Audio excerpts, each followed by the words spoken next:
I'm I mean, here. he's my baby, but it still says Borderlands. Oh no, it just changed it. It popped up Borderlands and then had to like self-correct. Incredible.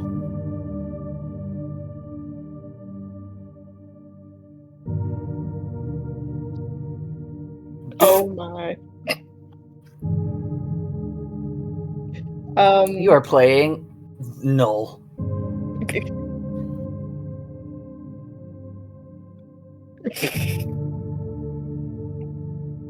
I'm gonna buy you a bunch of games just so we can throw a bunch of shit at the wall and see what sticks. But I didn't say they were particularly expensive games.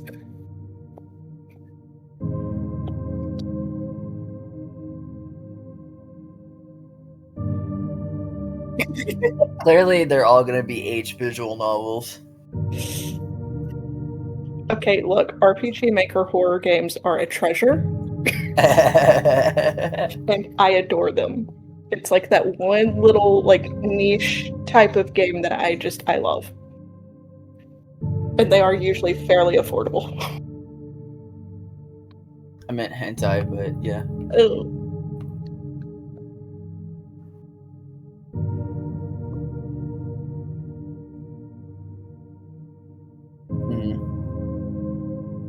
It looks fine for me. It's cursed because I'm here.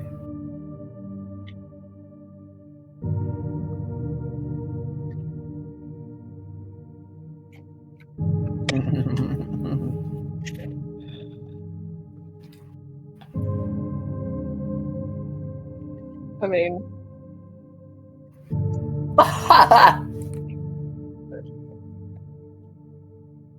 mean, it says you're playing Silent Hill 3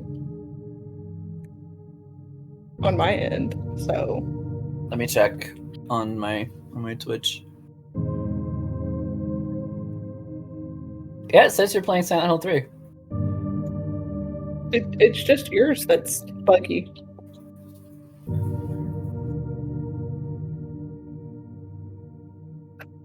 Oh, soup.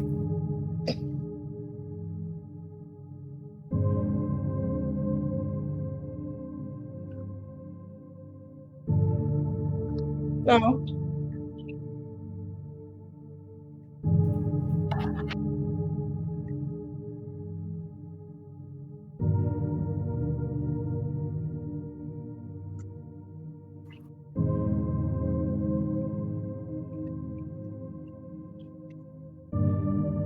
Yeah. Yeah.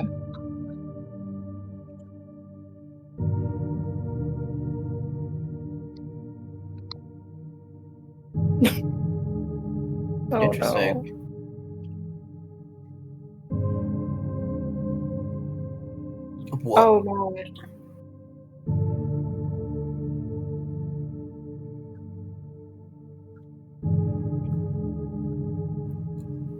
Yeah, like what the fuck?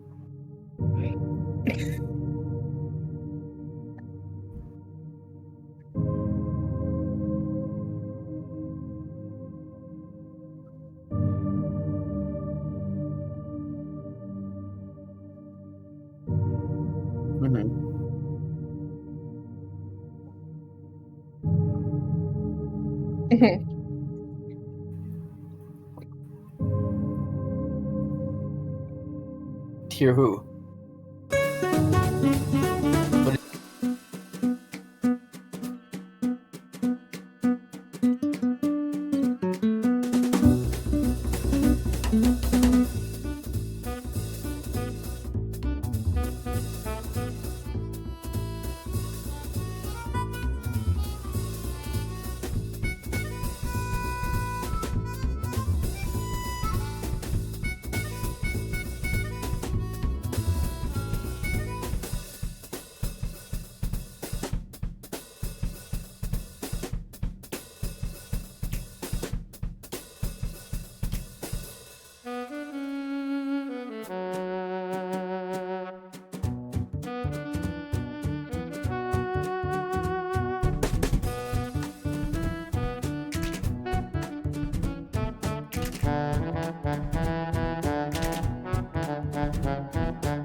Hello. You've encountered our first error of the evening. Hope y'all enjoyed that little Easter egg. Surprise! Yeah, so that was supposed to be music and not Hal responding to things. I am music. It's true. No, that was our little Easter egg. Spoiler alert: Harold is here, and Kiku is here. Bird, unfortunately, is not Hello. here. He flew away. But we will be here. Of course, as you can tell, right now Kiku and Harold are not on speaking terms. I don't know why they're back to back. I don't know what sort of threat they'd expect to run into in a Silent Hill game. But we gotta watch each other's backs. What are you talking about? It's true, yeah, no, Yeah. factually accurate. But yeah, welcome back to Silent Hill 3. I'm here with the couch, and I'm actually on screen this time. I know, isn't that weird?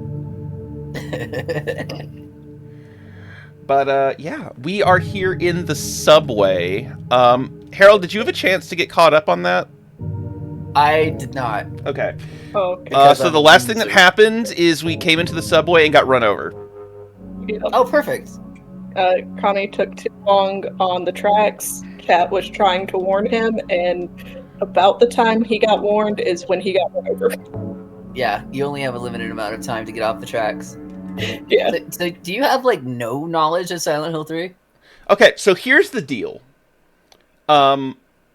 I've addressed this in short, briefly. Also, hi Blue. I don't know if I said that verbatim earlier, Hi, but hi Blue. I have very specifically Wikipedia autism. Oh, God. So, like, I know roughly the plot of every Silent Hill game. Like, I know the twists and stuff. But no, as far as the actual, like, mechanics and, like, what you do here, no, I have no idea. Delicious. Perfect. Right. It's like the same thing with Borderlands, because it's like, you have to understand, for the longest time, I just kind of operated under the assumption I was either never going to get to play those games, or I was never going to go back and finish those games. And so I'm just like, I want to know what's going on. Oh. So essentially you read the first chapter, the last chapter, and nothing else in between. Great. Oh, we get to see this cutscene again. Great. It's about your birth. It's you. Thanks, Douglas. What just happened? Oh no, I've given him the worst, like, New York accent ever. What did I do? And what do you mean by I love how the guy in the ad is just looking at him. With that Claudia, Yeah. aren't you? Claudia? What about her? She asked me to find you, that's all. So you are one of them. Claudia did all that? Look, I was just hired to find you.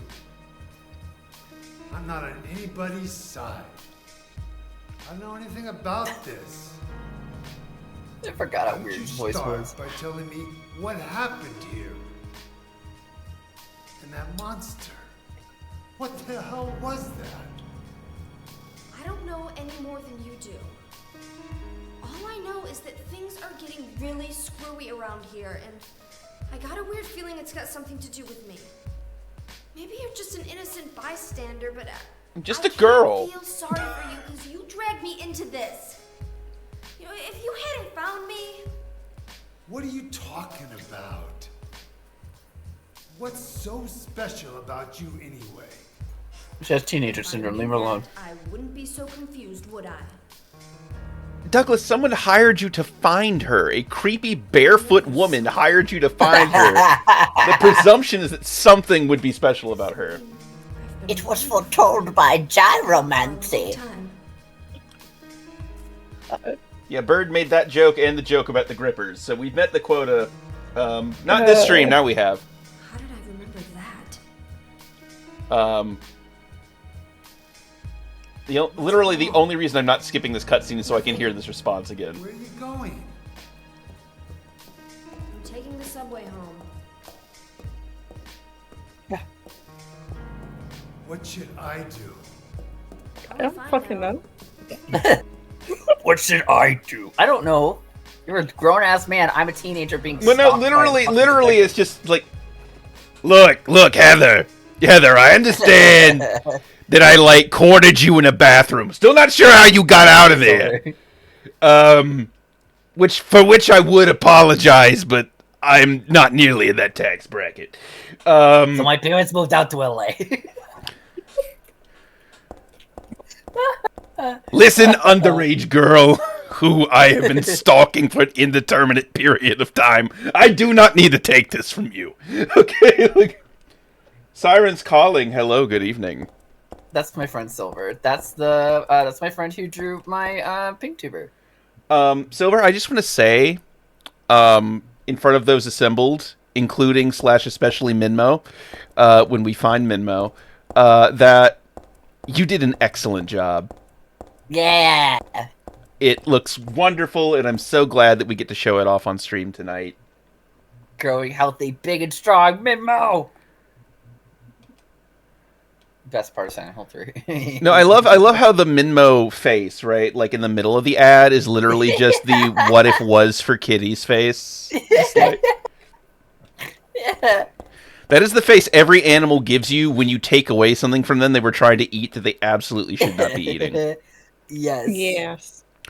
But also, considering how low quality like the PNG is, like with the compression, Yeah. it could be a cat, it could be a hamster, indeterminate. Yeah, we will never know. It says cat food on it. No, I know it's supposed to be a cat, but it's like I saw, because of course I was on Reddit earlier. Why wouldn't I be?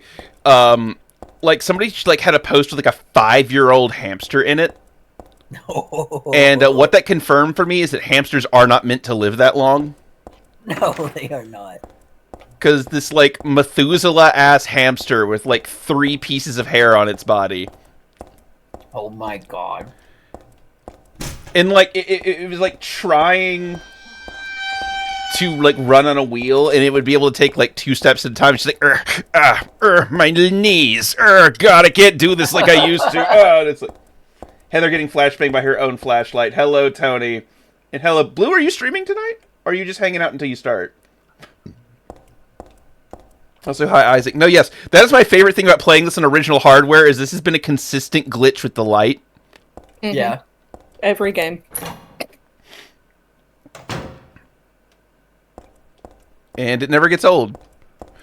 But no, so one thing, and I was talking to Harold, one thing about this game that does kind of bug me compared to the other 2 that we've played so far, is like there's no preamble to entering the other world, we're just kind of there.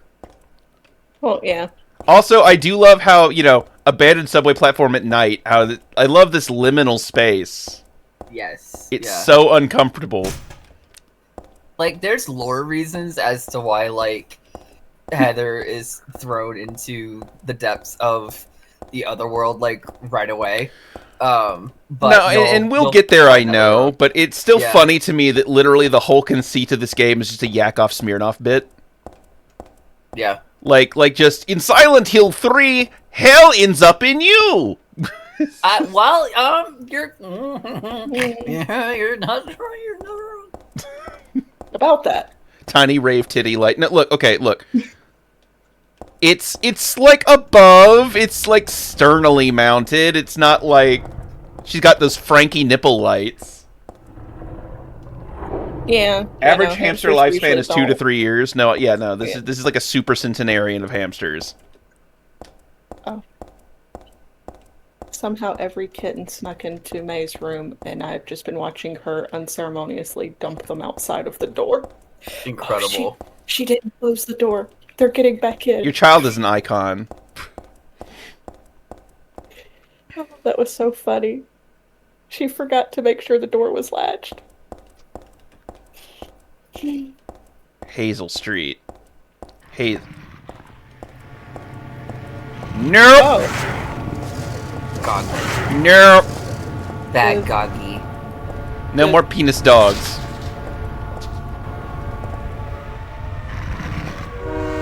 Oh, well, okay.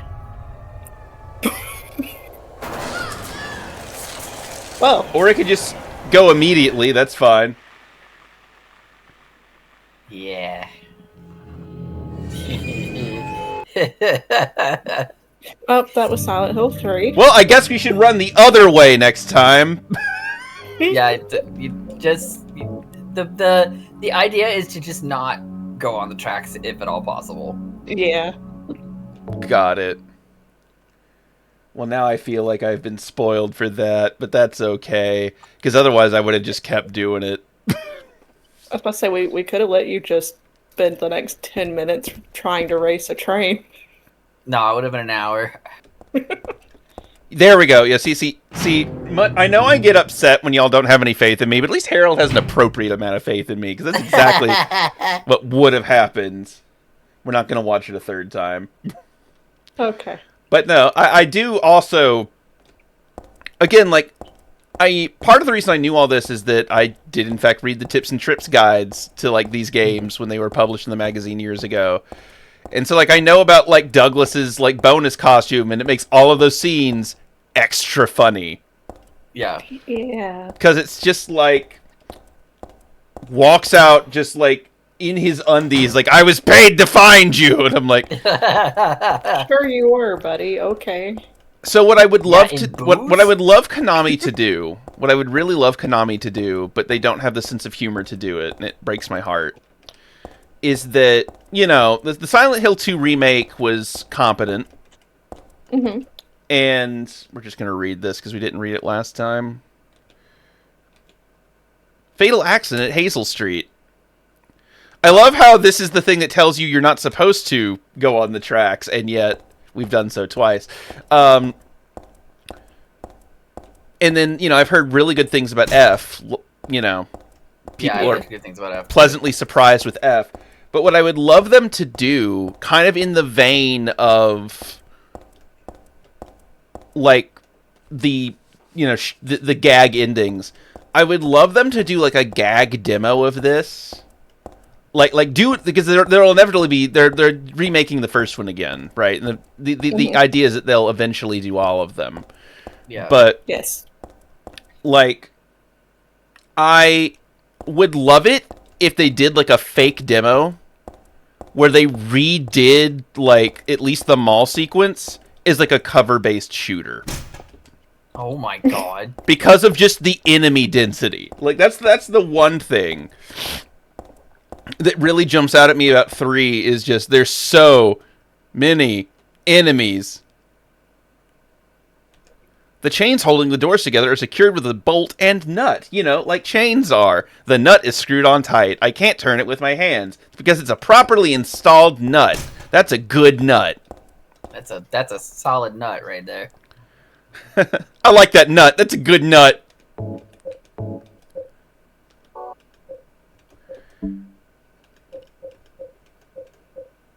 Okay, we do have our bulletproof vest on. That's how you know this game is set in America. But I don't have our pipe equipped. That is a mistake.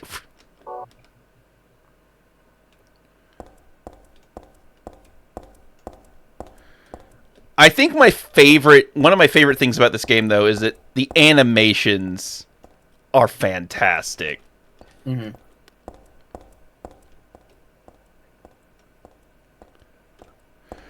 Because, like, I love how she's, like, squatting to, like, square up this pipe. Oh yeah. She's ready to beat some ass. What if instead they go the magical girl route? Oh, Isaac. There is Oh, a secret Isaac.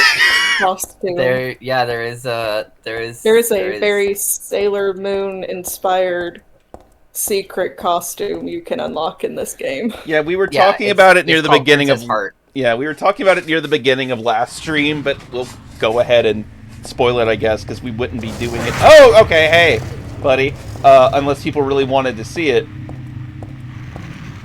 I have a shirt based off of it. It's great. But yeah, no, one of the secret costumes is just basically Sailor Moon, and you can fire lasers. Well, I guess we ended up in the right area this time. Good job.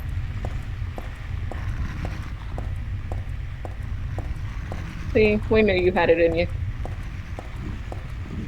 The path is... Oh! I keep forgetting they don't Stop. Bad puppy. The bad puppy. Oh no. When I realized last week that they don't stop. They don't stop. They don't. They don't.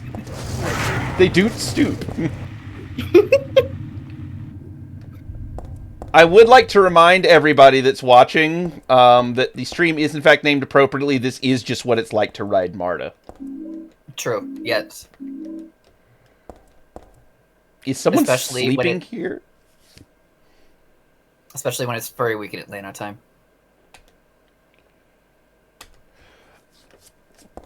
I love how she's been in hell twice now, and she's like, okay, good, all right, it's just a dead body. Yeah, it's not the first time we've seen one. Just a normal dead guy. Yeah, I mean, this Not one, the at giant. least this one's staying dead, right? Yeah, not the giant worm creature. Worm, Would you still love me if I was a worm? penis Yes. worm. We made the requisite RFK joke too about that. There were a lot of jokes being made. It's a worm. Yes, we were making jokes.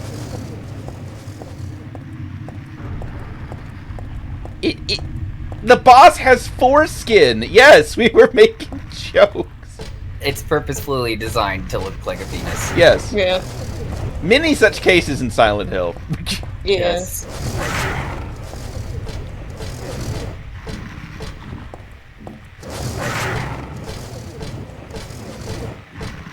Oh, what campaign you playing?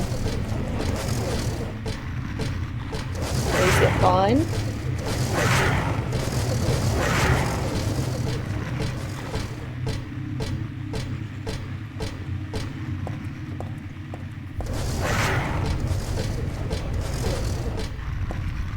I could kill the dog, or I could just continue running. Fine, go your own way. You could go your own way. Well, I know that, like, you get different things based on, like, the amount you kill, if I remember correctly. Yeah. So, like, I'm trying to kill as few things as possible. Let your hatred flow through you.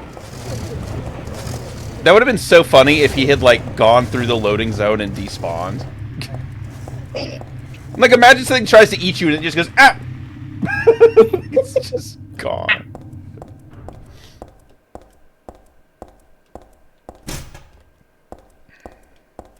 It's locked. I gathered that when I tried to open it and it didn't unlock. I think it actually might have said the lock is broken and you can't open it. Well, that's another funny thing I've noticed about this game, too, that's so fucking funny. It's like... It's never that the door is locked, it's that the lock is broken. Like, first of all... Oftentimes you can have the doors locked, but that means you require a key. Like, most of the time, the lock is broken, so that means, like, you don't need to look for a key. Well, it's just funny to me because it's like... Okay, the lock is broken. That's great. Can we not just open the door, then, if the lock is broken? No. Like... No, because it stays locked if it's broken. There's no way to unlock it. Yeah, but, like, some of these doors have, like, slide locks. So if the lock is broken, that would assume that the slide is broken. Therefore, there's nothing locking the door. You could just push it. No, it's like held in place. Yeah, the lock is broken. Like, the slide is broken, which means when you slide it, the pin doesn't come out. Semantics. Logic. Words.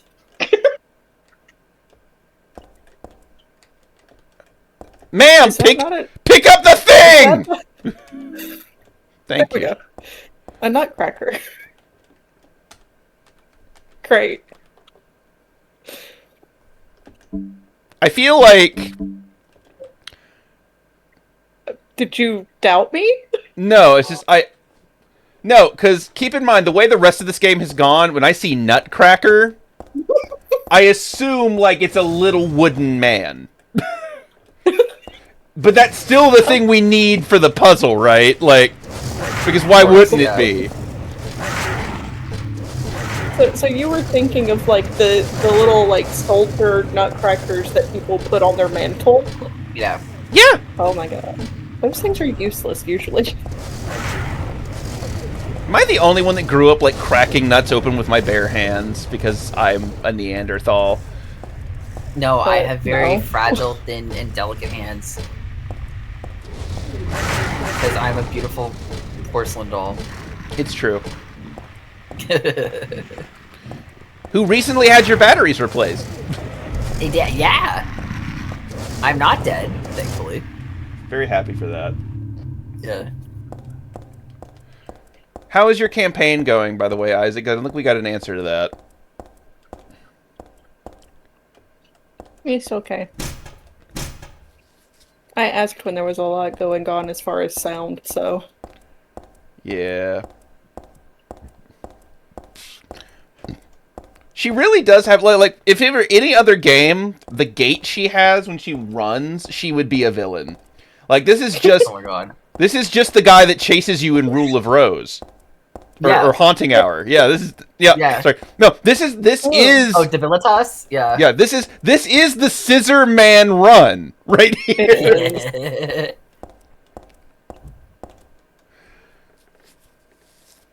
Rule of Rose is fun.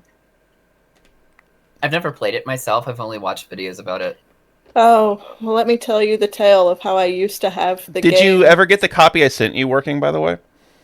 Yes, but... I was like, me? No. I am one of those people that has endless time to play games and yet does not play games. But I used to own a copy. And then my mom, in her infinite wisdom, when we upgraded consoles, sold all of my games from the previous console. Oh no. And there went my Fatal Frame, No. my Rule of Rose. I had quite a few games that are almost impossible to find now. And That's because so unfortunate. she didn't realize they were going to be rare, she just kind of sold them at a yard sale. Well, no one ever assumes a game is going to be rare. Well, no. Which is not Like, defending her. It was still a terrible choice. But, it's also like, oh, hey, guys, look, it's the screen from the options menu. I bet we need to go in the train. Mayhaps. Again, I can't get over this run. Eaten by a giant frog? I cannot get over this run animation. I'm gonna get you. I'm gonna get you. How was it at least an attractive frog? Damn. That is a question only you would ask. You got eaten by a frog? I mean, that's awful. Was the frog sexy? Was the frog hot? I mean... Before I determine how outraged I am, like, how hot was the frog? It's like when I got eaten by a frog in Silent Hill, not Silent Hill, Resident Evil 0, and it was like, oh my god, what is happening to me? It's terrifying. I do love how, like, Resident Evil monster design, at least for the first couple games, came in 2 flavors. Which were, like, zombies, ranging from zombies to incredibly, horribly mutated zombies, to animal but big. Yeah. Yeah. Like Neptune and, I forget what Yawn? Who names a snake Yawn? Hey, Umbrella Scientists? Why did you name it Yawn? Well, at least they actually explain why his name is Yawn. Oh, I did not know that they actually did. No, it's because of, the way that it opens its mouth. Like, right, okay, that makes it sense, looks like it's yawning. Yeah. But, like, they named the shark Neptune. Well, and then you have, then you have the goddamn Acromantula, the fucking black tiger. Right. Yeah. Which you didn't need to make me more scared of it. It's already like a spider the size of a VW. Spider. Like, I don't know. Yeah. Like, I don't need an arachnid that gets, like, MPG. Okay? The giant spider is why I've not played the first Resident Evil. Oh, wait, no. I forgot. There's a second design property to What If Animal But Big. Uh-huh.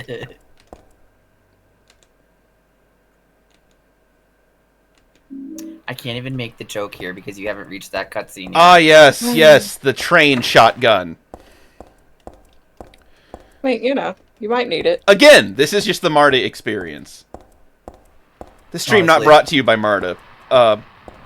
Oh, just a normal frog. That's bullshit. But no, I forgot. What if animal but big and also has tumors? Oh, shit! Oh, double shit! Speaking of tumors, Just run from it. that enemy is called Insane Cancer. Yep. The stream brought to you by the Pillsbury Company. Okay, but for real though, it is. Look. First of all, it is Fat Boy Fall. It is Fat Boy Fall. What If is they your fall, help them back up. what? Oh my god! Thank you, please. Actually, but no, it's like what is your rotation of the seasons? By the way, so there's Hot Girl Summer. Yeah. Right, we have Hot Girl Summer. Yeah. We have Fat Boy Fall. Yeah. We also have Wide Girl Winter. Amazing. So I guess what is it, like Slim Boy Spring? What do we have left? We need another one. Is he a rapper? Holy shit. I guarantee you that if you go on SoundCloud right now, I know. there's That's a the sad rapper named thing. Slim Boy Spring. What about Slut Boy Spring? Can we have that instead? Slut Yeah, Boy Spring. that works. Okay. Yeah. Skinny Boy Spring. Yes. Skinny feels too on the noise. On the noise. Again, not helping the stroke allegations. It's okay. At this point, we're just used to it. It's okay. I promise you that if I ever smell toast, I will let you know immediately. Okay. I will do something with that. I love the positioning of these two ads together because the guy's just like, is that a fucking bird?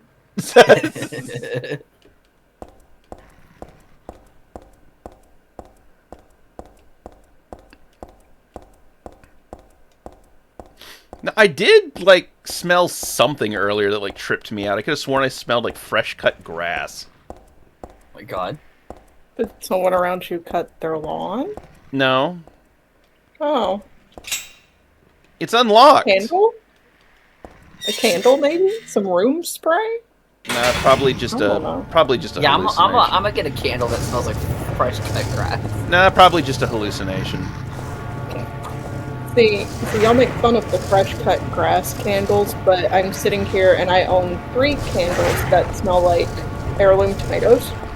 Oh my Be- god. because it triggers like a specific memory for me that makes me really happy, and I'm like, I just love this smell and I need it around me 24/7. You know what? Good for you. And it's not even like the fruit, the tomato, it's the tomato plant is what it smells like. Interesting. Is it just like the herbal, like earthy, like smell? Yes, Ah, gotcha. yes, it's really nice. Ow, bitch! What did you think was You were gonna supposed- happen? I don't know. She was looking at something. I was trying to pick it up, Yes, he's looking at the dog. and I can't pick it up. That's bullshit. Well, I mean, you're obviously not brave enough. Any zoo's a petting zoo if you're not a bitch. And he's used a petting zoo once. That I always love giving It would people be that worth advice. You can do anything you want precisely one time. I really hope that door is unlocked because if it's not, we're gonna have a bad time. Okay, I'm gonna give you some advice. Never fucking mind. Run, just run for it. Run for it. Run back Run now. back. Run back now. Oh god, run back now. Go, go, go. Go, go, go, Jump, go, jump, go, jump, go, jump, go, jump, go, jump, go, jump, go, jump. go, I'm trying to jump. For the love of God, ma'am. No. We're gonna die. I'm trying to jump. We're gonna die. Congratulations on the job interview, It won't let me We're done. jump. because you're getting attacked. Oh dear God. Oh god, we're gonna have to do this all over again. Oh no. You can't even get it. Yeah, just go. Maybe? No. Are you locked in? Oh my God.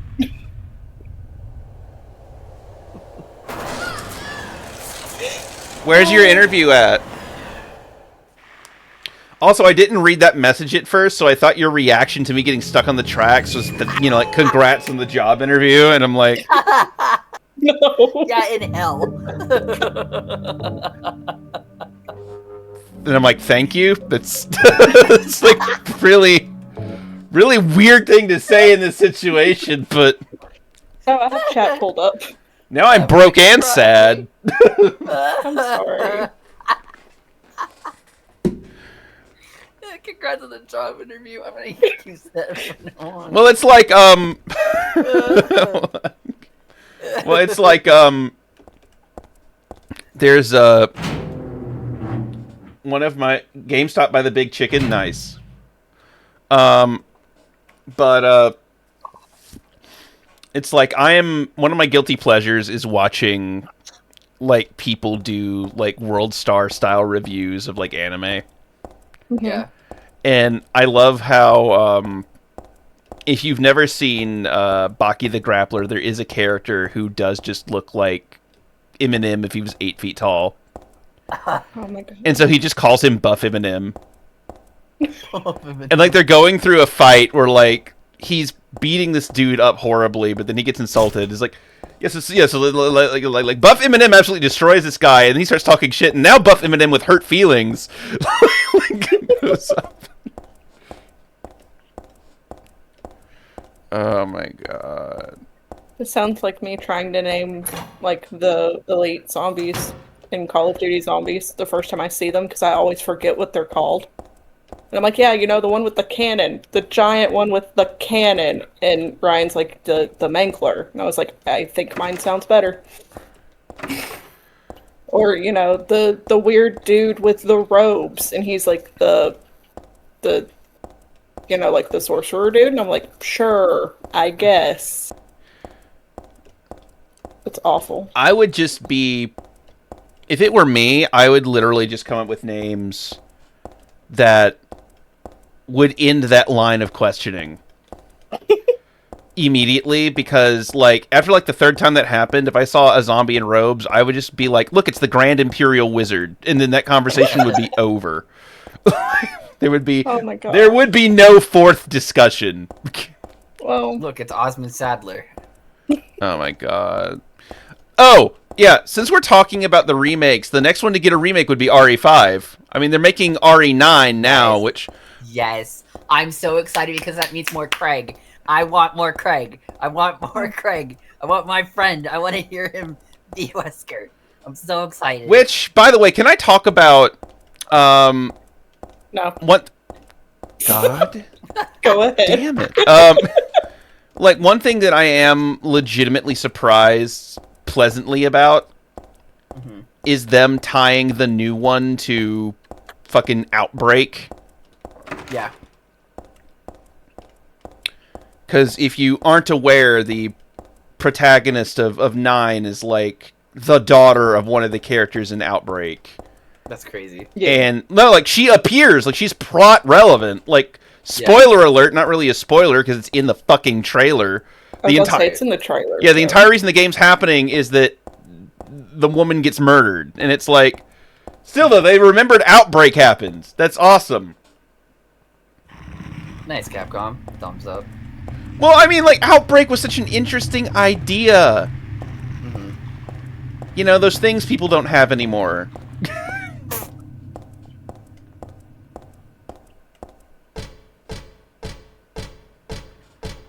I had Outbreak. Yeah, because you could I pick think- which character you wanted to play. I Yeah. think Craig did some mocap work and some voice work for Outbreak, actually.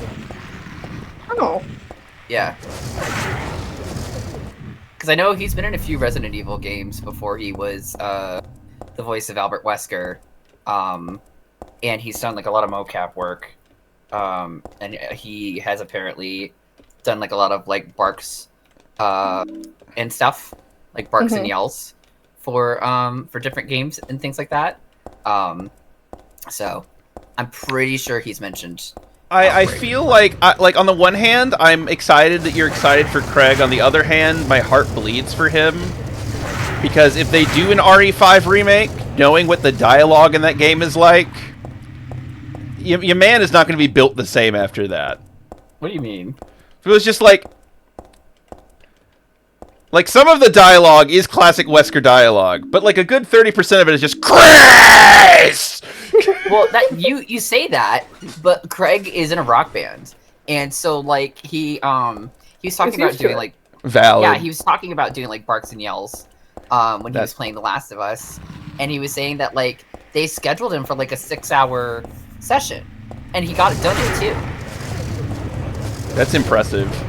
Yeah, because he's used to like using his voice, so like he was able to like cut the time down. This just in: the local voice actor uses voice. More details. Crazy. Oh, I know, God. right? Crazy. But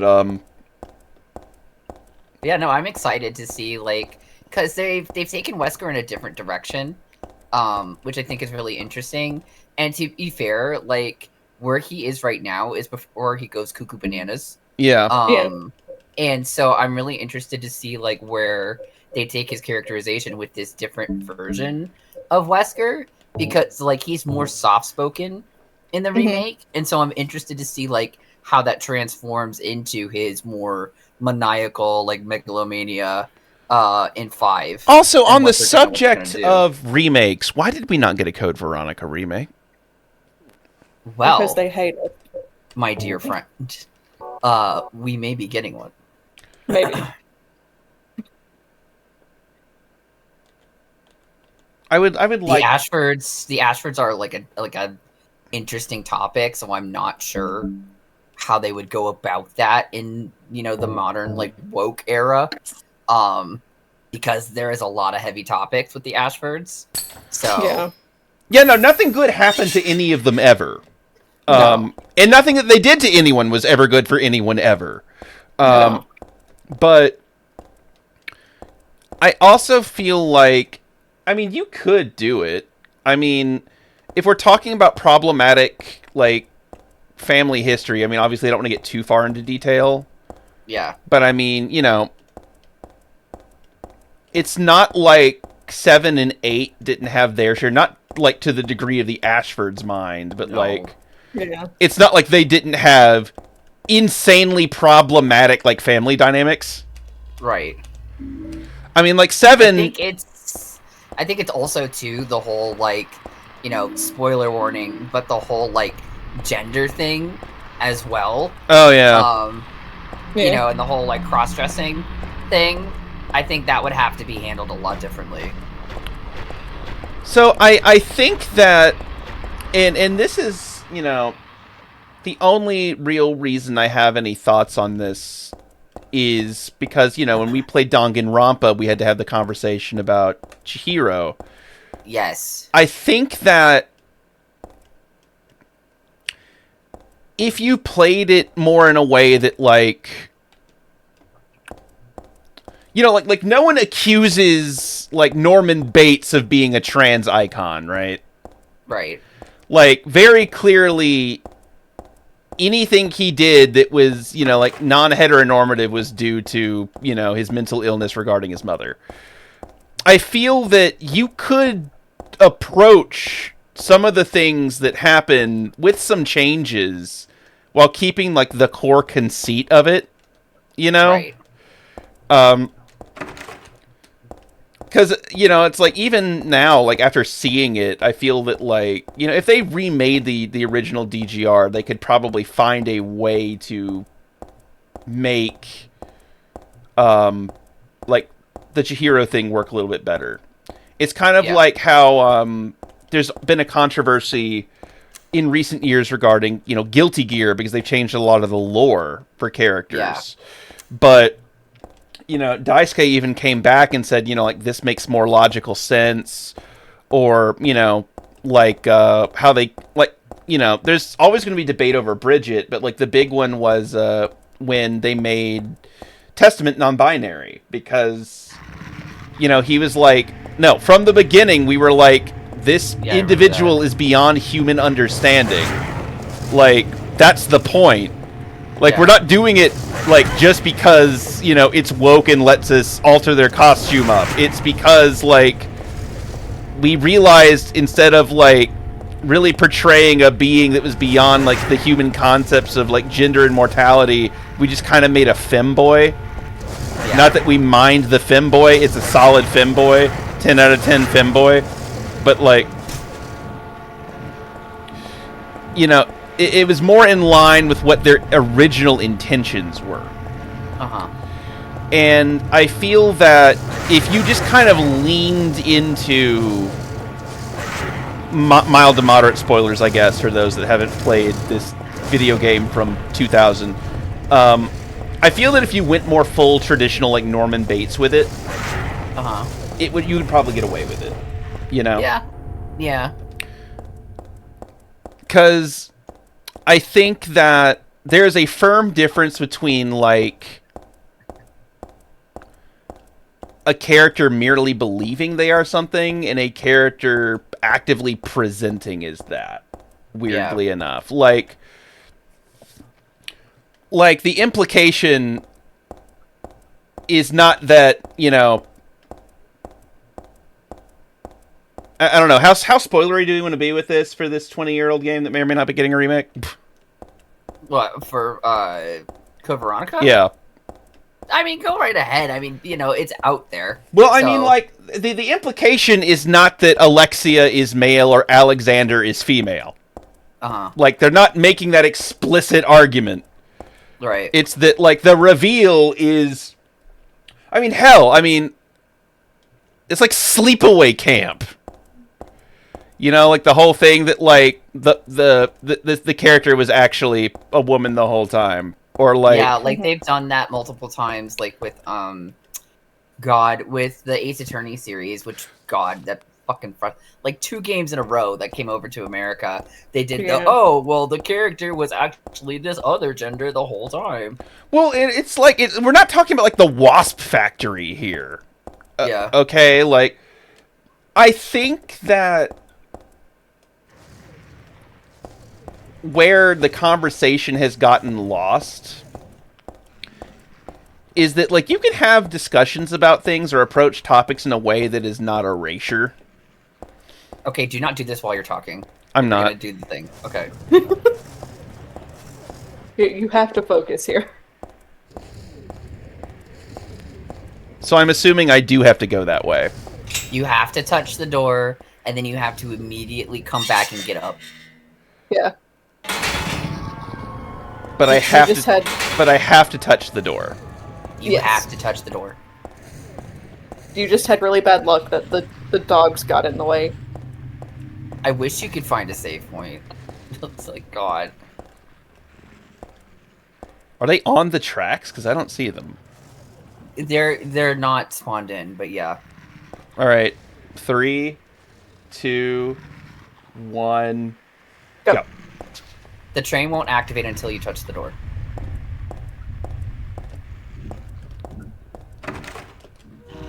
Alright, book it. Oh my god. Uh-oh. Why are you not? Okay, I think you did it. I think you did it. I hope. We'll find out. Oh, Yes. Okay.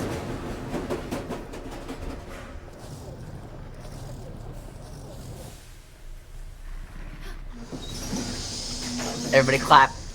Everybody fucking clap. Yay. Come, we did it. Everybody cheer.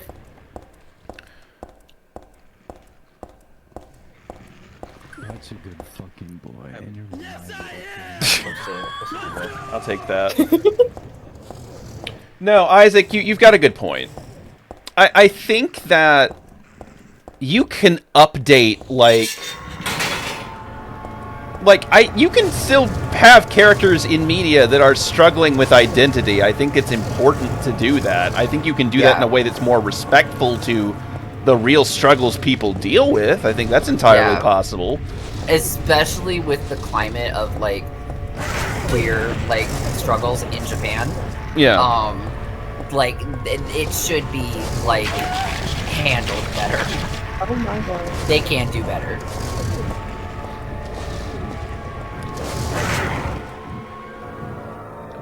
And like that's the thing, is I think that people just don't have confidence they can, or and this is going to be, I love that I always end up having these topics with people that are infinitely more qualified to talk about them than me.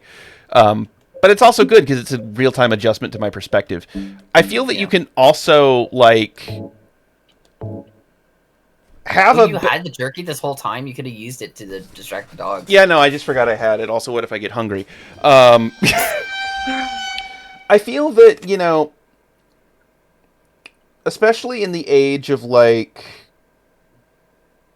though it's, much less so now because we have, like a neo-puritanical revolution going on. Yeah.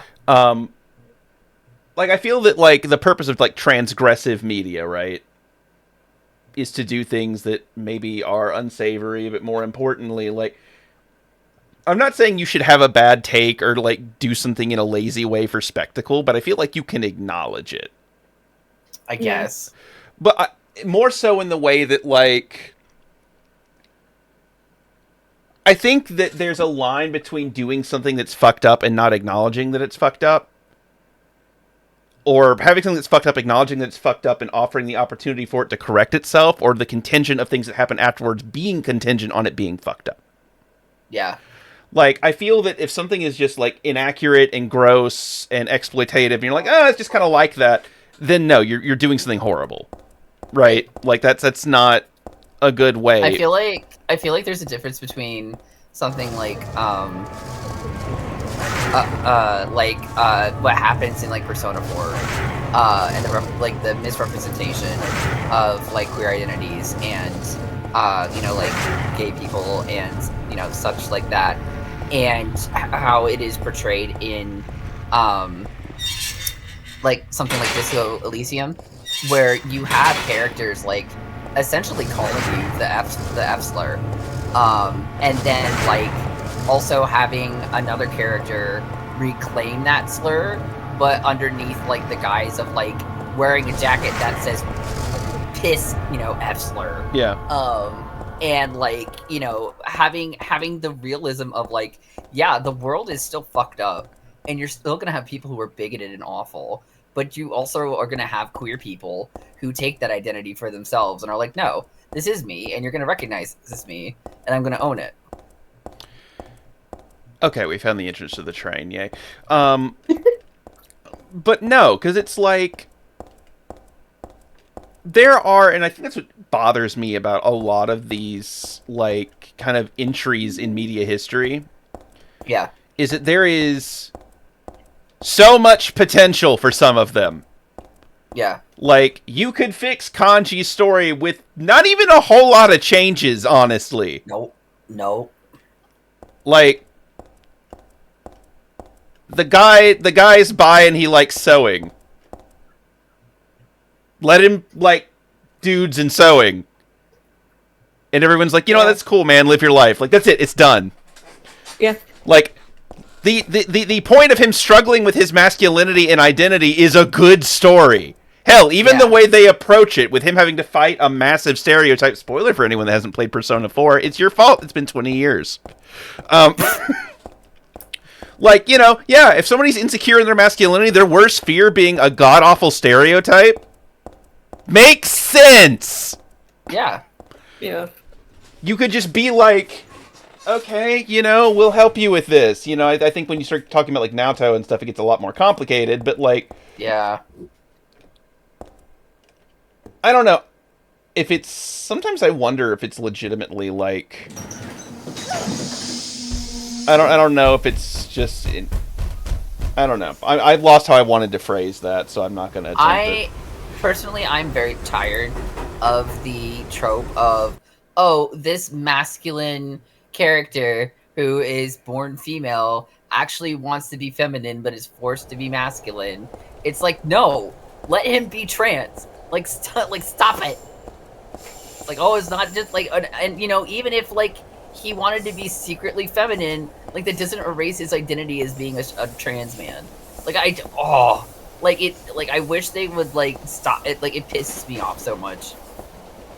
Oh god, a save point, please. No, I will not use the floor. It's on the floor. It's dirty. Like, Claudia And probably drew it with like her fucking finger. we're still using it. oh no, Claudia absolutely drew that with her toes. Still Ew. using it. Just not gonna think about it. We're still using it. Just Just gonna. got out the can of tomato sauce and fucking.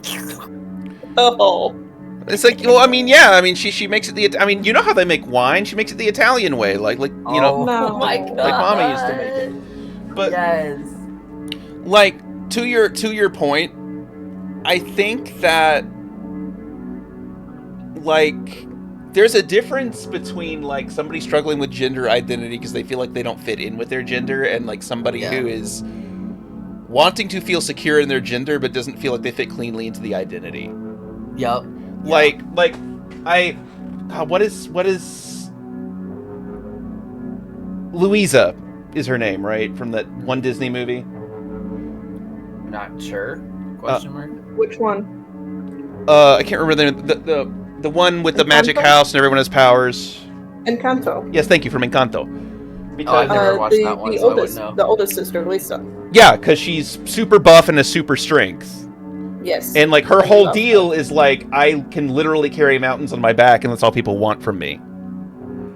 And it's like, yeah, you know, if you are a very masculine individual and you're AFAB and you want to be more feminine and you don't feel like, you know, you fit in because you don't align with your own view of your representation, that's a legitimate point of struggle. I get that.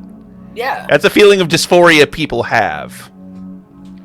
Or, you know, even you could have, you know, people go through, you know, the discovery phase where they try things on. You know, like I've like there's so many people who are like, "Oh, you know, I'm going to girl mode today." Yeah. Like, you could literally do that. Like, it's fine. You could do that. I don't know. I'm not a queer scholar, but I'm trying my best. You are an honorary speaker. Well, now that Jane Goodall has passed, someone has to step up. And Oh my god. which, speaking of Jane Goodall, by the way, did you see the interview she gave? Yes. No. So apparently she did an interview. I forget the name of the series, but it's like ostensibly it's a series of interviews that they do with people kind of predicated on the interview will not be released until after their death. Uh-huh. Yeah. I think it was like last words or something. And in her interview, she was just like, I wish they would load like Donald Trump into one of Musk's rockets and fire him into the sun. Oh my god. And it's just like, I don't know, like to me it crosses one of those lines in the sense of like, how evil do you have to be for Jane Goodall to hate you? That's like having beef with Mr. Rogers. You have any idea how bad you have to fuck up to have beef with Mr. Rogers? Exactly. Like, and it's not even a judgment call about like whether or not they're like, you know, good people morally. It's just like, you have to try to have beef with these people. It's like you know, like it's like, oh yeah, Bob Ross hated me. Do you have any idea how bad you have to fuck up for Bob Ross to hate you? It's Bob Ross. Excuse me, penis man. Excuse me, penis man. Ow. You know what? Fine. I didn't want to do this. I did not want to do this, but I was we're... gonna say, it's gonna be so much easier if you just equip a weapon. Oh my god. Yeah, I'll fight.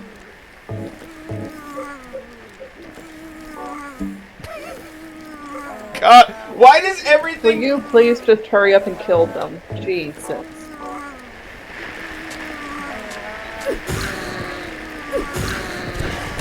So we were talking about this on the stream last week. Why does everything make, like, mac and cheese noises? You know why.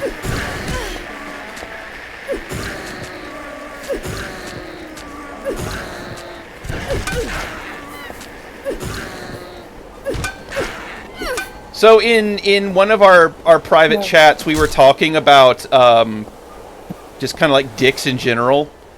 Harold, this is exactly what it's like. Yeah. Beat your penis down. Well, I mean, you know, Also the noise. Could have lived without that. Thanks. There's a newspaper on the floor next to the shotgun shells. Good. Great. What, you don't like to hear about penises? I mean, I'm not persuaded one way or the other. Not persuaded. They're alright, I guess. We do not God. negotiate with penises. Genitals, cock, vagina, anus. Oh my god. They're kind of like cake. Sometimes I want it, sometimes I don't. That's such Oh. a delightful way of phrasing it. Here comes the boy. It just Hello, Hello, boy. boy.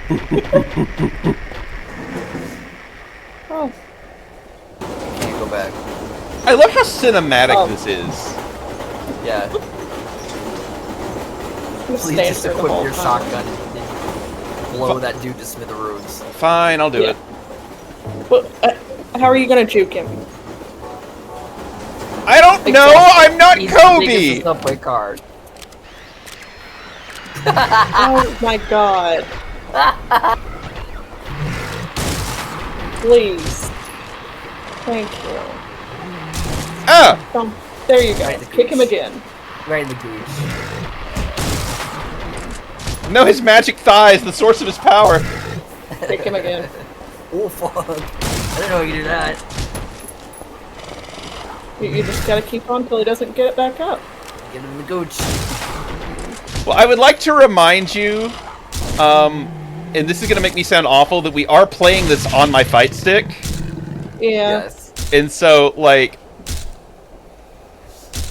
is he dead? We sure he's okay? Yeah. I only need to Yeah, cook he's him. not- He's melting. deflating. Look at him go. This would fix me, by the way. What? Getting kicked in the balls? No, deflating. Oh. No, so I made caldo verde for dinner last night. Mm-hmm. Which if you're sure you did. Which if you're oh, so that's how it's gonna be. That's how today's gonna be. That's how this playthrough's gonna be. Okay. Go ahead. Go ahead. I made Americanized caldo verde. How dare you?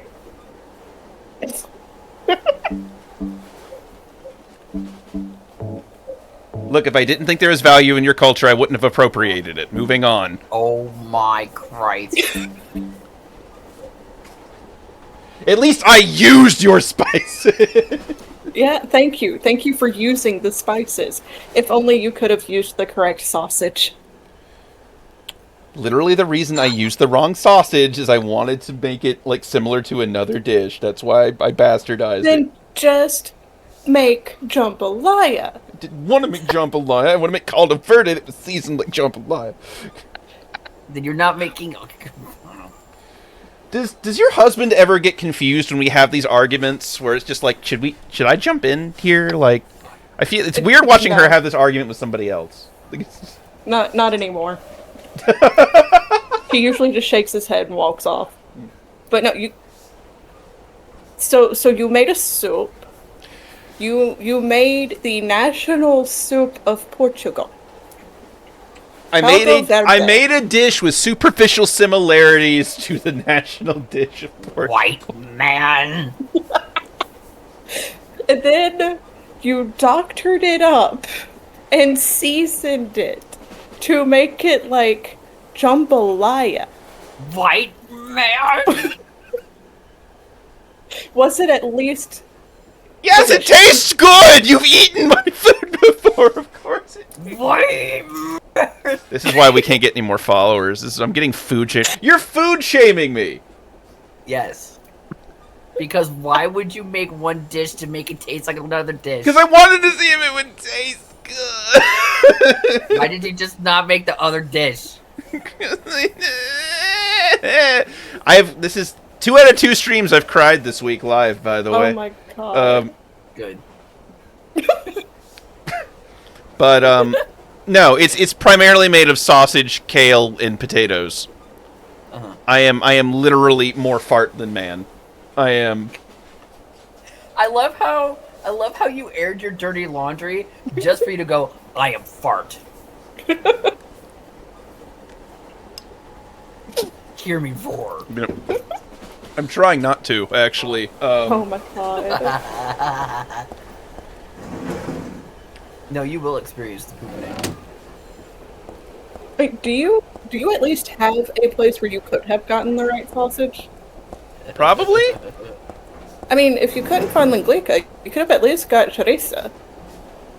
Because you can find chorizo at Mexican stores. Well, I mean, and that it's not like there's is not a close- it's not like there's not a supermercado too far from there. It's just I wanted to cutscene. Wait.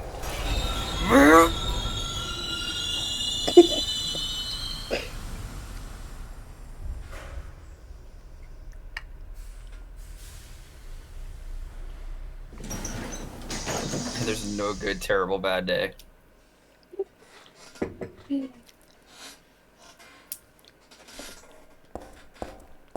So anyway, your delicious jambalaya soup.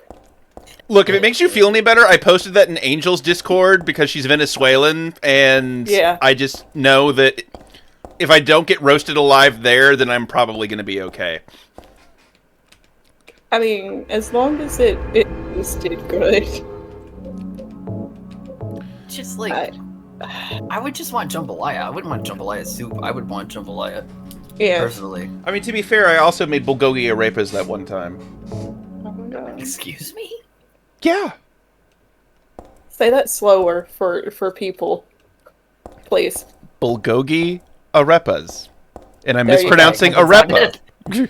It sounded like bulgogi arepas. Yes, no, that's also I feel like okay. All right, no, look, like I'm not going to downplay the act, obviously, but no, Bulgogi the Rapist does also, in fact, sound like a SoundCloud rapper. Oh my god. No. Look, they're going to make it out with that next single. Okay, like, Get Sure out. they are. Get out. but Oh my god. they were tasty. Uh-huh. I like Latin food and I like Korean food, so I'm really fat and I want to eat them both together at the same time. If you were a trust fund kid, you would open up a fusion restaurant. I would. I love fusion food. Every yeah, restaurant you do, white boy. And every restaurant would be a different fusion. Harold, That you would- glow in the dark. I don't want to hear it from you. I am a skeleton, but I know and respect culture, you fucking swine. Oh my. I'm gonna chew on you, and you're not gonna like it. Oh god. Listen, I want to fuck Hannibal Lecter. I do not fuck with food. I do find it funny though that movie literally cost Anthony Hopkins a relationship. That's crazy. Yeah. You've heard this story, right? I do not think I have, no. Oh my god. Well, story time, kids.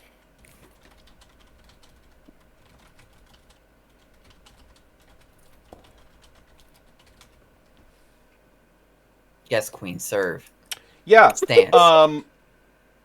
Yeah, at one point apparently he dated Martha Stewart. Oh. Oh my god. Yeah, at one point Anthony Hopkins dated Martha Stewart, but she couldn't keep it going because she kept seeing him as Hannibal Lecter, and she's like, I can't do this.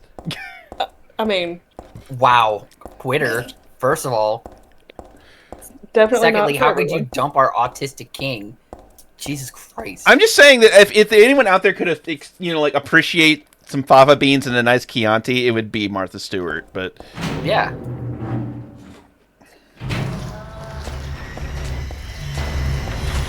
Oh, the children are Oh screaming no, the again. pendulums. Oh no.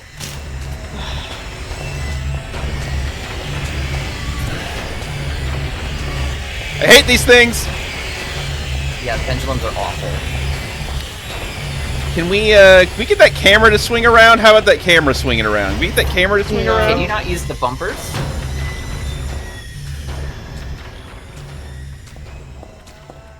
I don't have bumpers. Okay, Oh, that's right. Do you have bumper buttons? Yes. Or are those unmappable? I do. Could Okay, it should be one of the bumpers. I don't remember Yeah. which. quit honking. Goddamn goose.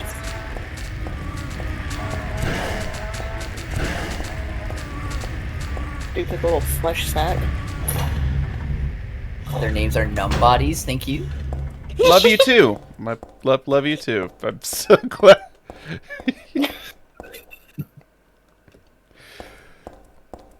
Like, I feel like that's one of those insults where, like, you do not use it on somebody unless you know they're gonna get off to it. Oh, wait, what? No, like, right? Like, I mean, like, to be fair, is that a fucking mace? Yes, it is. Yes. Well, but yeah. Oh my god. I'm so happy because today I found What's the insult? I don't think I heard it. Well, no, like, what would you say? Sack of flesh, useless sack of flesh. I said, you stupid little flesh sack. Yeah, thank you. I mean, that's like calling someone a quintessence of dust, right? Like, that's such a specific insult. Well, I mean, look at him. It's a penis goose. Oh, penis. Yeah, a stupid little flesh sack. Oh, a map. Whoa. Oh my god, man. I'm nutting so hard right now. Oh. We've had one hitbox, yes, but what about two hitboxes? I mean, I do have shoulder buttons, yes. Okay, I can't. Yeah, ooh, yep, Yeah. found it. Good job. Proud of you. It's the L2 button, which is beneath my pinky. Oh, well, that's gonna be fun. Not under my pinky, beneath my pinky. You are beneath my pinky. Oh, no. Which, by the way, if you want to really hate people, I talked about it recently, but Bird's boyfriend actually bought me the Final Fantasy Tactics remake Mm-hmm. Yeah. because I'm poor and I really wanted it. Oh my And God. I'm not going to spoil anything because I encourage you all to play it. But one of the major themes is like classism. Yeah. And they got like ye old medieval classism. Oh, yeah. Like churl. Like Yeah. like those Shakespearean like insults, and it's like Yeah. there's a character who is essentially like the Uncle Ruckus of classism. Oof. Oh. And it's just amazing how punchable he becomes. Yeah. It's astounding. Not the least of which, I don't know if it was just like, I don't know if it's intentional or if it was just like a way that our game ended up playing out. But one of the abilities that class can use is that they can throw rocks at people. This is a class that has swords, by the way. I don't recall the last time that character actually used a sword. He just throws rocks at people. That's funny as fuck, actually. No, like, we were joking about it. I'm like, he doesn't even want to touch you with his weapon. That is a level of bigotry I cannot fathom.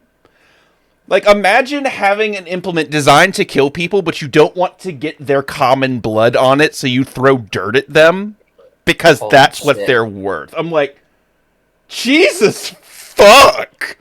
It's okay, though, because kind of one of the downsides in the very first part of the game is that the guest characters do not level with you. They do level independently, and they don't level very efficiently. Yeah. So, like, he gets killed a lot. Like, literally, we were in a map, he goes up to, like, a room full of people, throws a rock at one of them, and they just gangbang him. Hell my yeah, God. brother. Literally gets to, like, stab like 5 people in a row and faints, and I'm like, you know what do you think was gonna happen? Bro really rolled up on the east side, threw a rock at somebody, is like, what wilt thou do now, you common churls? And then they curb stomped him. Just started screaming bloody murder. Have you tried whooping his ass?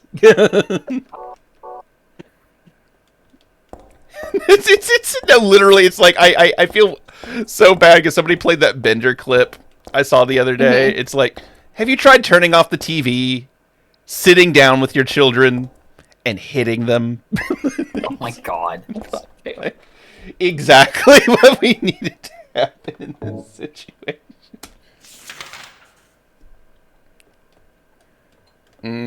Reasonably sized area, yummy.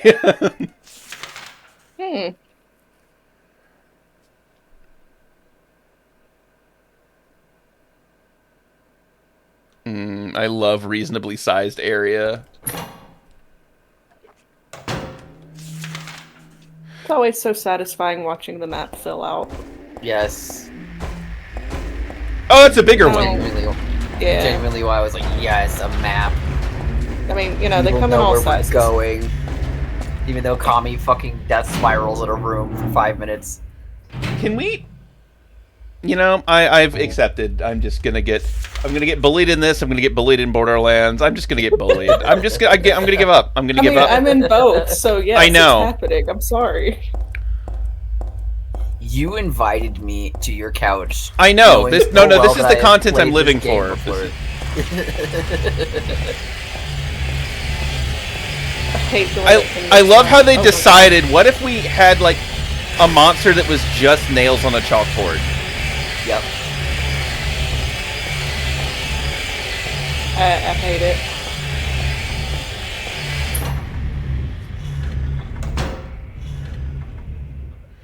War of the Lions beat your ass so much you'd never feel confident playing it again. Now, I will say that it is based on the original and not on War of the Lions, which actually did upset a lot of people. For reference, War of the Lions was the original Final Fantasy Tactics came out on the PS1, and then they ported it to the PSP with an enhanced version called War of the Lions. And so when they did the remake, people were wondering if it was going to be based on the original or War of the Lions, and it's based on the original, which is fine. There's nothing wrong. It's still a fantastic game, but the reason people were upset is that War of the Lions also had bonus content. So the bonus content did not get ported. Though, it's funny, though, because, spoiler alert for this 30-year-old video game. That just got remade. Oh, fine. I can censor it ever so slightly. Got a wine bottle. Got a health drink. Got beef jerky.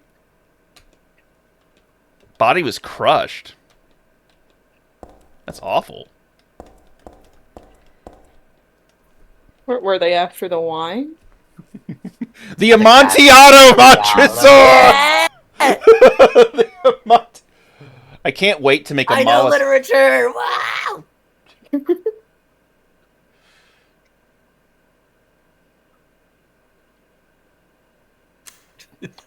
So Isaac, I would like to remind you I've not actually played through it all the way, so if it's anything for later in the game, I can censor it because it's not a plot spoiler, it's like an Easter egg spoiler. There is a guest character you can recruit late in the game, but it's so late in the game that like your average like party level is in the 40s. And he joins you at level 1. And it's my useless. God. Well, it's funny because like they straight up punish you for doing it because it was one of those things where at the time like they knew everyone would want to do it. Okay. Okay. All right. So- Height in your hand.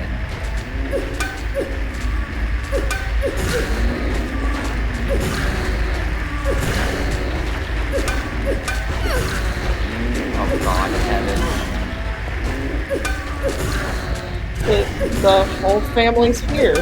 Well, shit. I really didn't want to kill, but you're not really leaving me a lot of options here, guys.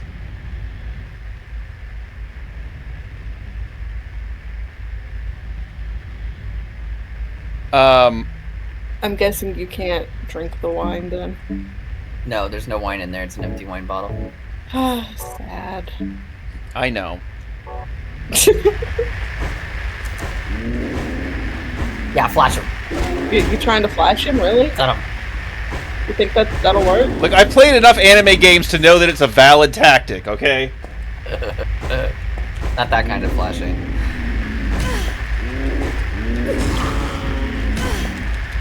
Bad penis.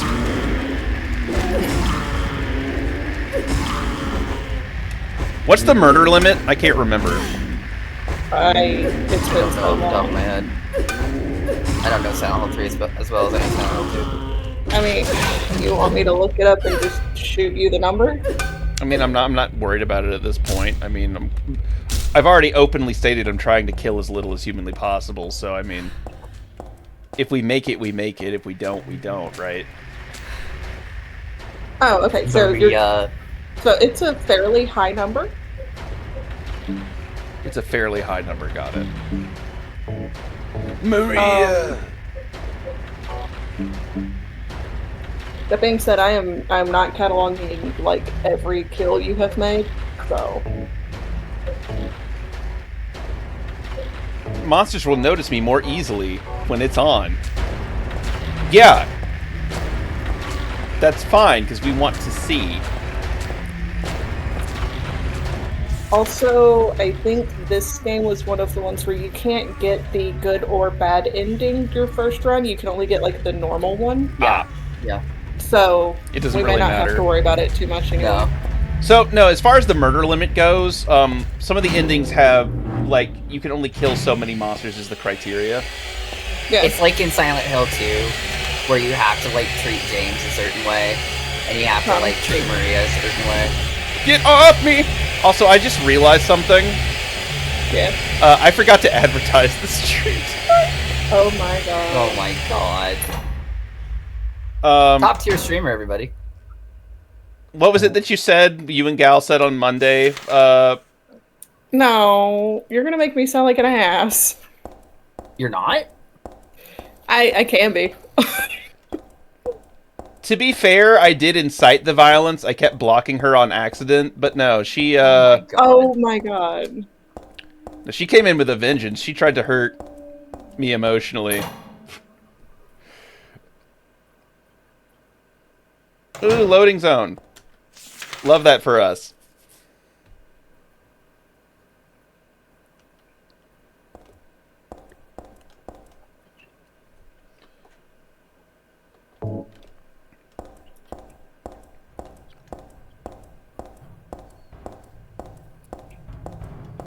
Shield not important.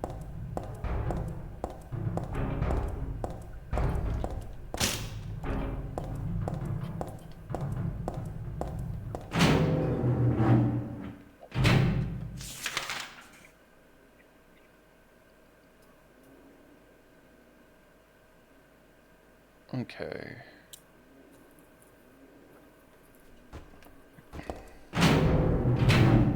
So that is one thing that I have to admit I don't like is... Okay, never mind. We're good. Okay, I was just misreading it. We're good.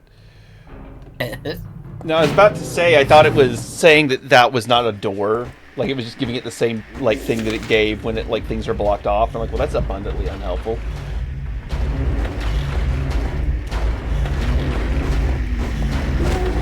Big penis!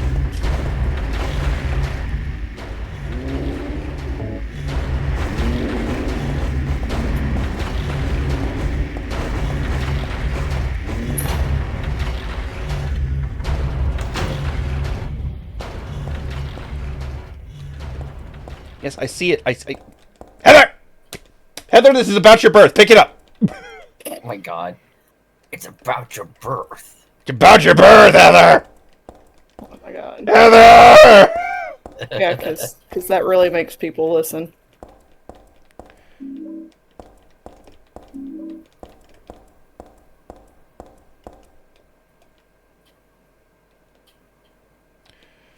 If I only had some kind of container. Yeah. If only. To be fair, it's not the trash chute puzzle. Yeah. Nothing will To be ever fair. be the trash chute puzzle. I love the trash chute puzzle. You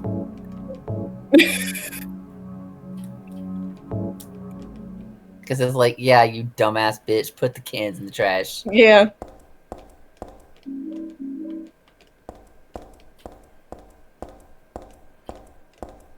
Well, now I have a Molotov, which is great. Well, I still need a rag.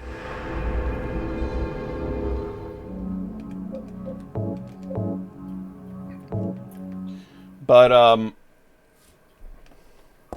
no, some of the solutions in this are absolutely hilarious. Oh, you haven't even seen some of the puzzles yet?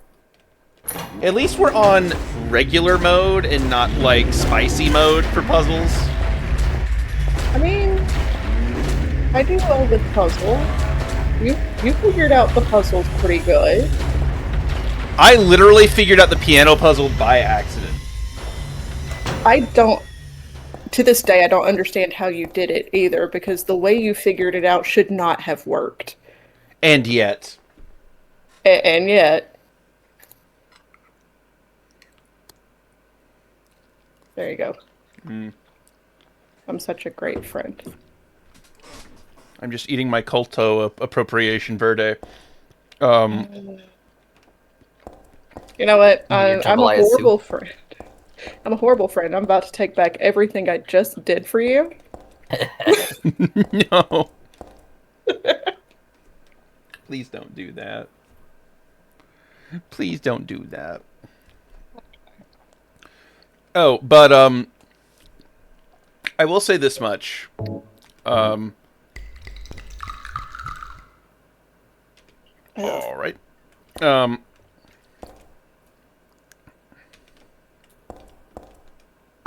Looks like a hoist.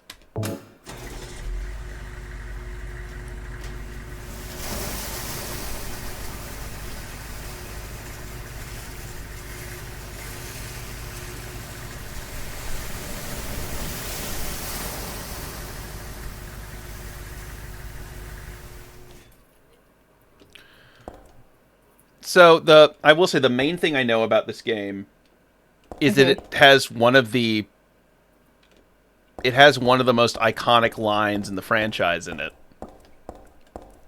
But I know it's a while before we get there. Yeah. I love that line. But no, what I was going to say is that one of the two of the classes and tactics are hilarious because there is the arithmetician, which you actually have to use math to use. Amazing. And there's the orator. And the orator... We didn't even look down there. How do we know that there's water? Oh, well. Anyway. And the orator is exactly what it sounds like. It fights by talking to the opponent. So like a bard? There are bards, too. But, like, the thing is, no. It's not about, like... You literally just give compelling arguments. Oh my god. So a lawyer. Yeah, basically, but no, like what's great about it is like so you can recruit monsters in the game to join your party. That's how you recruit them is you literally talk them into it. Oh my god. You're literally like, look, if you betray them right now, we'll give you 3 hots and a cot, and they're like, baller, I'm coming with you. Oh my god. But also you have to I think it was slightly more difficult, I can't remember. But no, so there are 2 stats that affect the game in hilarious ways. There's faith and bravery. If you have a high bravery stat, it increases the odds that certain abilities will activate. If your bravery gets too low, or an enemy's bravery gets too low, it will flee from combat and start missing attacks. Like, it'll just refuse to do anything. Interesting. If one of your unit's bravery gets too low, it will actually leave your party after the battle. Oh, wow. Faith makes magic better, but if a unit's faith gets too high, they will leave your party to join the clergy. Oh my god. No, it's just a cool... No, and actually... There's type matchups based on your zodiac sign. Holy shit. Like, yeah, if you have an incompatible sign with somebody, like, you will do less damage to them, and you can't heal them as well. It's insane. No, I love it. Yeah, no, it is a game specifically made for my brand of spreadsheet autism. I fucking love it. This is the reason this is my comfort franchise.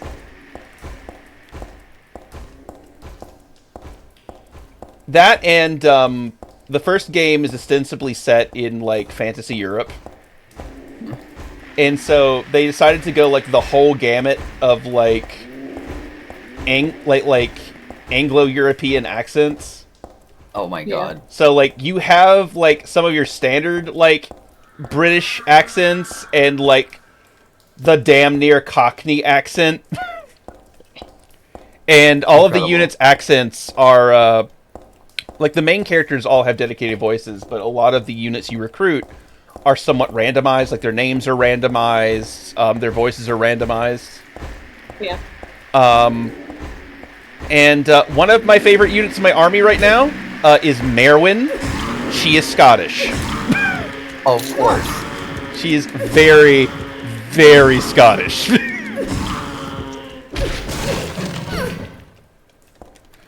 Which is even funnier because she's my orator.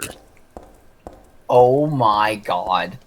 Because, yeah, no, we'll literally get the field and, like, I'll see a goblin, like, you goddamn reprobate! It's just like, you can join. It's like, we can murder you or you can join us. And they're like, you know what, that's a good idea. She sounds like she means it.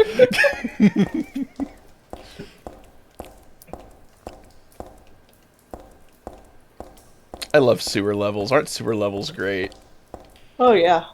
I'm detecting sarcasm. I mean, you know, only good things happen in the sewer levels.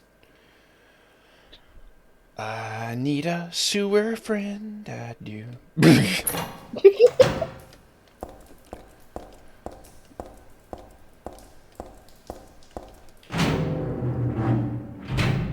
Well, alright, so here's... I actually don't have any real beef with sewer levels, other than the fact that they are kind of used as, like, a convenient way to have a labyrinth where there would not otherwise be a labyrinth. Yeah. Yeah. And even then, it's fine. It's when you have a sewer level in an area where there should not be a sewer. Yeah, but this is Silent Hill. You can have anything anywhere. You know, it's fine here, but it's like... There are some times where it stretches a little bit, like in Tales of Symphonia. Like, yeah, you can break into the city by going through the sewers. That makes sense. That's a trope. Yeah. But sometimes it'll be like Digimon has a sewer zone. It's like, yeah, you have to go to Sewer World. I'm like, why is there a Sewer World? They're like, shut up and go to Sewer World.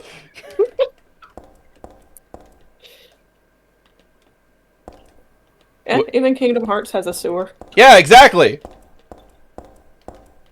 Although, at least in Kingdom Hearts, the sewer area in Traverse Town is very small. And it's literally just like a shortcut. Because it goes from District 3? Yeah. Yeah, District 3 to the Magician's house. You should read that piece of paper on the floor. You should go back and read that piece of paper on the floor. Why aren't we reading? The other piece of paper on the floor. The two people mentioned in the documents, Jose and Jaime, are dead. Looks like it happened on the job. Swear to God. Near the door.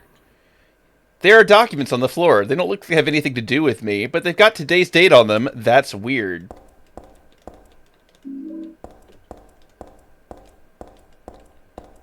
There's nothing very interesting written on the blackboard.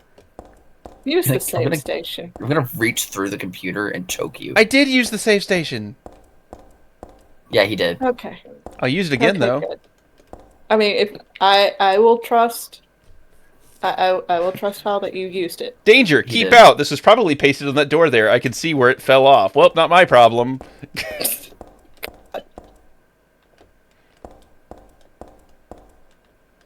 Get that thing. Yeah. Yeah. There's a monster in the water. The bastards killed 2 of my buddies. I should never have doubted that old urban legend about alligators in the sewers. That was no myth. But no one believes me. They were drunk and slipped. We're not that damn stupid. Even calling it a monster isn't quite right. There is something else. All I know is something's in there. I'm going in now to beat that thing's head in. If you find this note, consider it my will. Revenge is futile, or so you may think reading this, but Jose and Jaime were my best buddies. Wish I knew how to do the deed. Guns won't work underwater. Even my famous knife work won't do much. If only I had a hand grenade. Chris? Yeah. Rest in peace, man.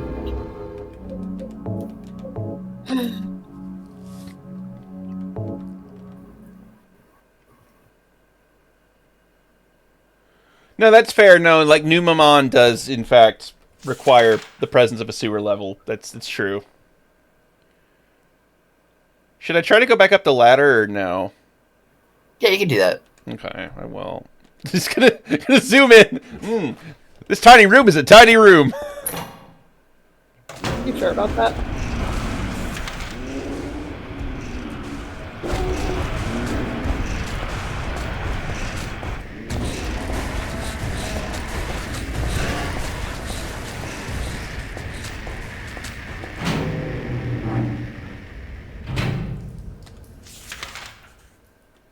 Alright, now hop in the water.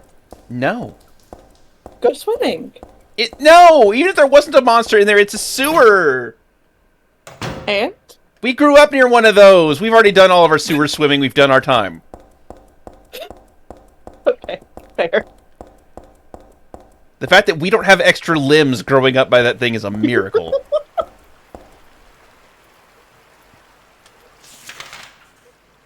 A god-damned miracle. Oh, hey! That's a body. Yeah. Of some kind. There's a creature in the water.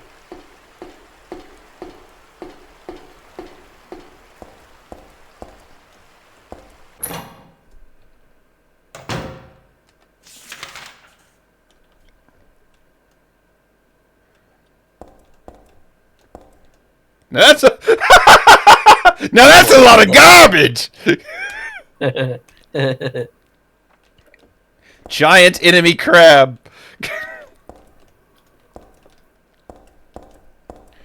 Well, I can't wait to find the hand. No. No. Finding the hand grenade. No. At least it's not a toaster. True. I love the reaction. That was so good. I was like, oh, you were talking about puzzles earlier, and I'm like, oh, you haven't seen some of the puzzles yet. Better find an extension cord.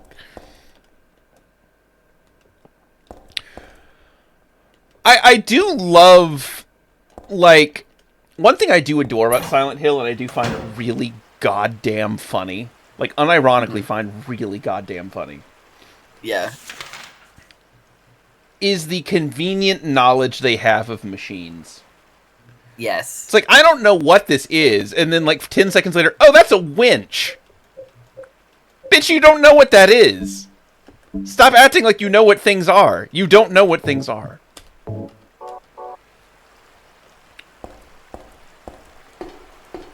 Oh! Just because she's blonde doesn't mean she doesn't know what things are. Oh, good, it moved. Yeah, the creature's gone. Crazy. Well, I guess it's Wide Fuck Wednesday. Oh, it's Wesker Wednesday. Yeah. Sparkle on. Don't forget to be yourself. I wish... So one thing that I am kind of sad about, since you're talking about, like, our ability to have, like, a perpetually screaming Wesker, Yes. is I hate that we're, like, just really not in the era of, like, bonus modes and stuff anymore. Yeah. And cheats. We did have mercenaries. Well, not what I mean, but I mean, like, you know, like the joke modes and stuff. Uh-huh. Because I would love there to be just, like, a blooper mode of RE5 Yeah. Where even the lines he's supposed to read calm and collectedly, he's just screaming. I'm sure I can convince Craig to do that. Like once he like recorded his lines. Just Excella! Hello, Chris! Well, like the thing is, like in RE5, he wasn't yelling all the time. Like he had his moments where he was. No, yelling, I know. It's just then the RE5 did so much damage to the character. No, it was camp. It was perfect. It was wonderful. He was at the end of his arc. He was at the end of his story. He was off his shits. Like he's gonna go crazy. Plug the outlet. Damage to the character. My God. How Man doesn't know you? what character fucking development is. Does that mean you forgive me for the soup? No. Of course not.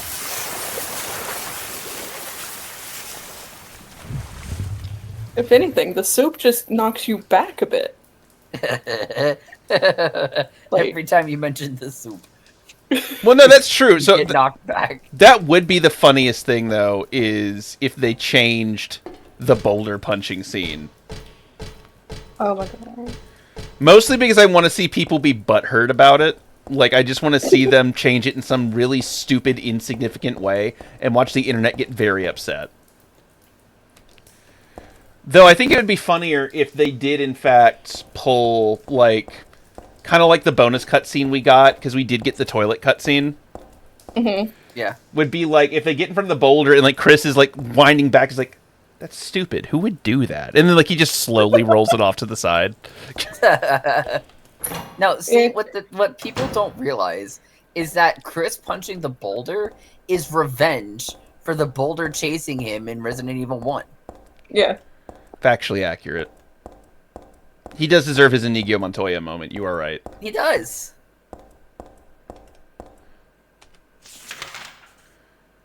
Well, he has to work out all that frustration over, Leon not dating his sister. We are not making that joke. We are stopping those jokes right here. Okay. I hate the Redfield bloodline jokes. They're awful. I think the thing that always bothered me about them in particular is that they never do anything to establish anything beyond a platonic relationship between the two of them. Yeah. Like, ever. And Ada is right there. Literally. Yeah, literally just right there every time you turn around. Ada is literally there to fire crossbow and be like, you're thinking about me, aren't you, penis boy? She's literally the ruse. Yeah. They murdered... they murdered Rouge. I'm sorry. You mean they murdered Rouge? You mean they took her boobs away? Yes! Say that? God forbid a woman wears something that doesn't show her tits all the time. They didn't even do that, they gave her a mastectomy! Shut up. Oh. Cry about it. I have several times. Commission some artist to draw her as wide as she is tall. I don't have any money. No, I'm kidding. Well, no.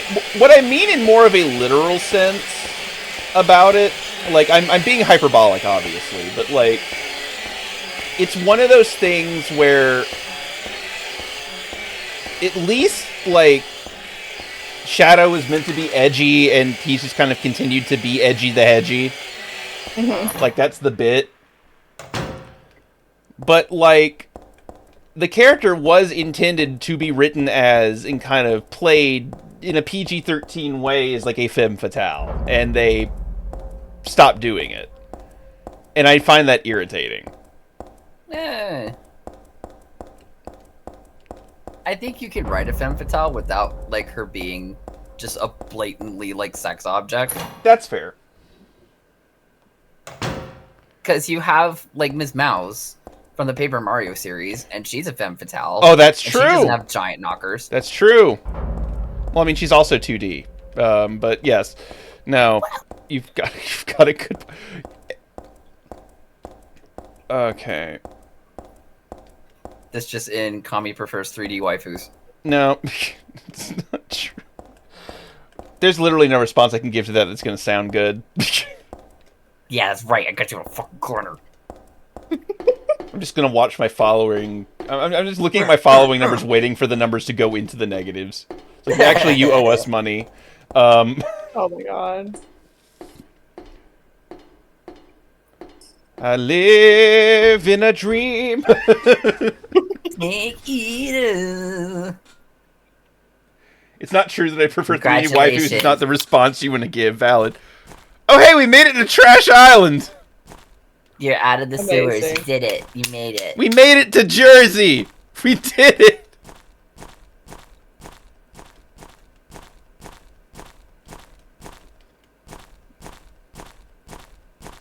Oh, good. We're in a construction area. That can only mean good things.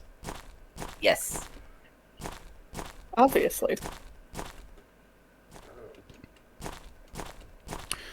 Oh, also, yes, no, Isaac, you brought up a good point that I forgot to mention. Steve exists. Steve Burnside. No. Yeah. No. No, I mean- no.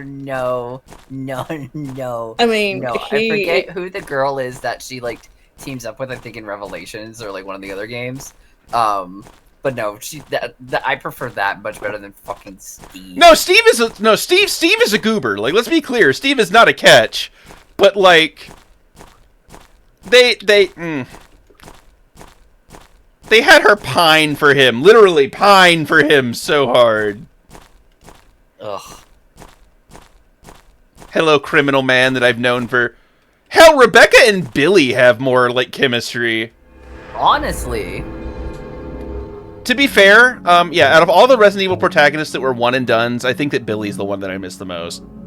Me too. Yeah, Billy was actually a decent protagonist. Yeah, Billy was cool. Yeah. Well, because I love how, like, he cuts off the shit immediately. It's just like, look, I understand you may be here to arrest me. Now is absolutely not the time. Yeah. Yeah. Now is 100% not the time. Do it later. I promise I will not resist if we survive. Rebecca, like, also, Rebecca's fucking 18 Yeah, thank you. during the entirety of that, by the way. Yeah. Which is nutso. Yeah, imagine joining a SWAT team right out of high school. Right? Like, hello? Everyone else is in their 20s, and then there's Rebecca.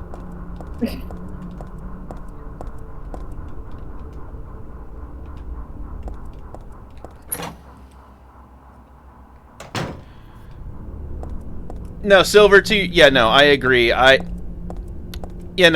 will take back what I said about Wesker in RE5. I will not take back the same opinion on Jill. My poor girl, what they did to her in RE5. I understand that they wanted to, like, have, like, the twist. Yeah. But... okay, it's a good sound. It's a good sound. It's just the house settling. Smiles. It's alright. Just keep going. I'm gonna do that next time, like, my body creaks. It's just, like, it's just my bones settling.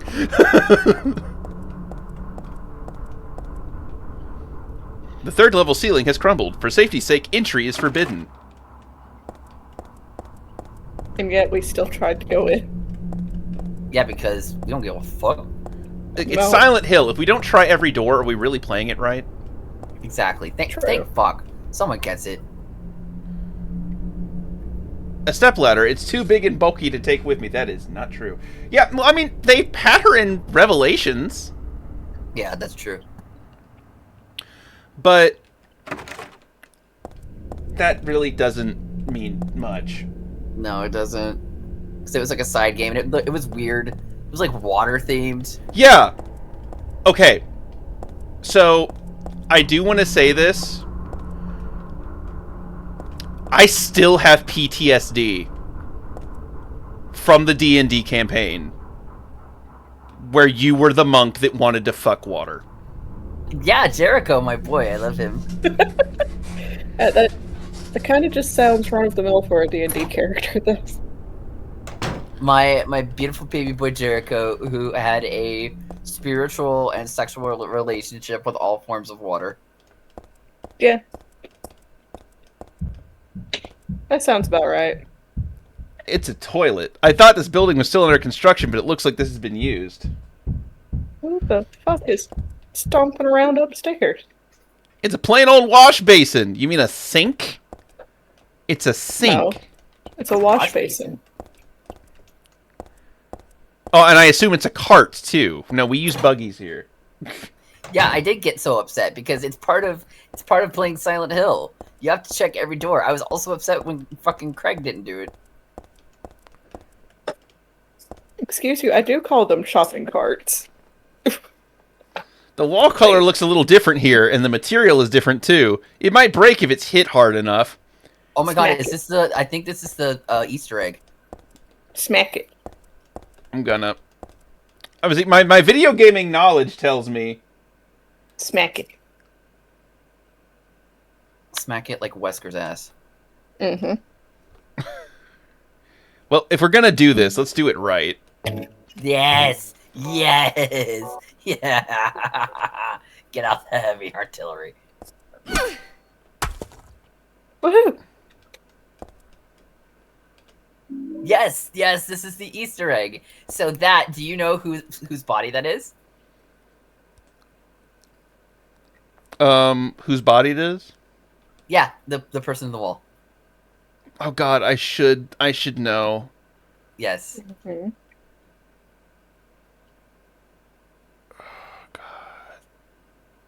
Who is it? It's Snake. Oh god, you're right. Oh! That makes sense why we get the silencer. That's funny.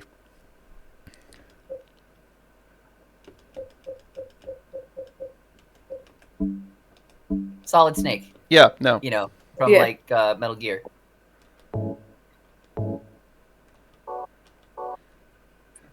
It's metal. What do you mean I can't put the silencer on the mall? This is bullshit. Oh my god. Through Russian engineering, we put silencer on mall. Well, it's like, okay, so like, on the subject of that, Mm-hmm. God, why am I forgetting the name of the game? There is...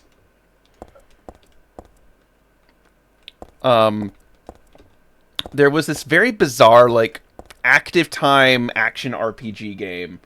And I know I'm going to remember the name later, and it's going to annoy the shit out of me when I remember. Where, like, the whole point of the game is that you could get guns, right? Like, your main weapons were guns. Right. But you could only get, like, 2 or 3 through the whole game. Like, you didn't really get new guns. You got new mods for it. Mm-hmm. And so, like, the idea is that you would have, like, a pistol with, like, 9 magazines, 3 scopes. Oh my god. Like, just sticking out of it. Hold It's so goddamn funny. on. Let's not do that. There's a little home made up of cardboard boxes and old blankets. I guess a squatter was living here. I'm gonna kick it. One of the kittens just turned on the Roomba. Oh no. But he sat down on it and just happened to, like, boop the power button on top of it. And I just heard it coming out of the dock, and I was like, oh, let's don't do that, because it sounds like a goddamn train.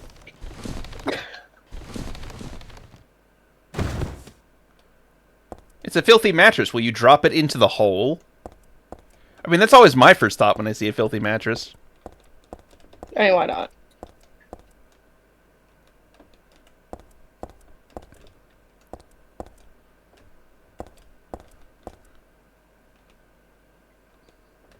I should have no problems jumping down now. Unlike James, who just fucking freeballs it.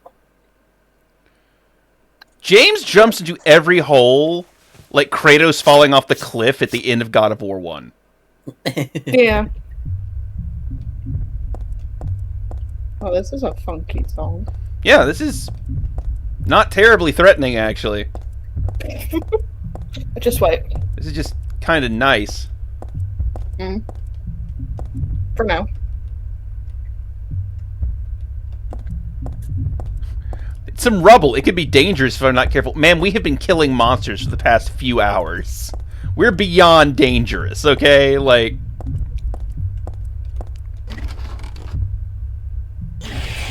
Woo! There it is. Just gonna follow my neat instincts and just go back inside real quick. Yeah. Oh. Damn. Okay, but why he built like me, though? Oh my. Don't, no, no, no, no, no, no, no, no, no, no, no, no, no. Don't. Just go. You can fight anybody else. The pendulums are aggressive. This is the neighborhood where you just you lock your doors and you keep driving. You keep your head down. You don't even stop at the stop signs. Welcome back, You run apartment that red complex, light. Silent Hill 2. You know what? I'm taking this couch. Fuck your couch. Yeah. It's a nice couch. It's literally a leather couch in a, like, God, it's like the Bang Bros couch. Smells aggressively of farts. Oh. I'm not allowed to judge anyone for smelling aggressively of farts. I'm literally not allowed to.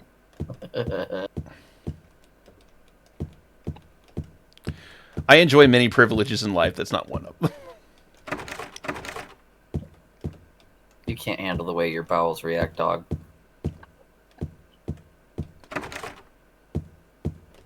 think it's punishment, though, for corrupting the dish.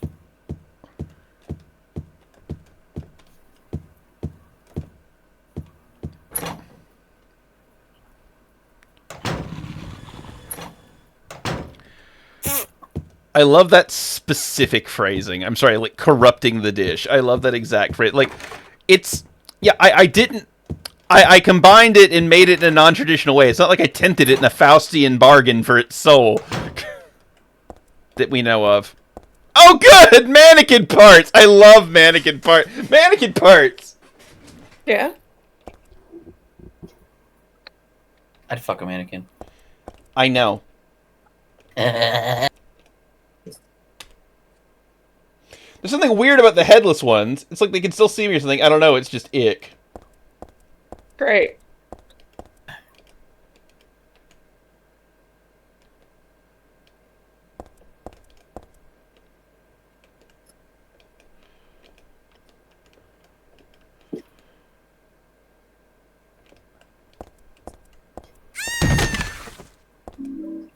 Ignoring that. Alrighty then. Not our problem. God, it's like the fucking falling ghost from from Fatal Frame 2. And she didn't even give you the fucking stone. The game bugged. It wouldn't give you her fucking memory stone, and it made me so mad. I'm honestly just sad that I kept laughing. The sound design was a choice. It would have been okay if she didn't make that god-awful thud noise every time.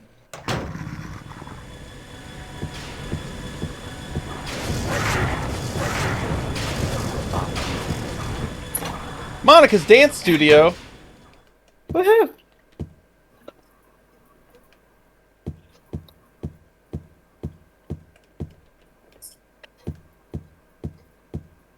Wasn't there another ghost that didn't give you the memory stone? I believe so. Yeah, it was only the two, though.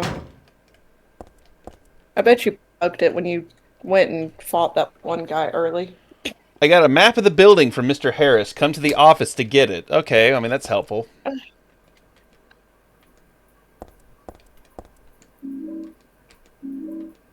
Ampule. I wish there was that poster from Silent Hill 2 in here. There's no time to be looking at a poster.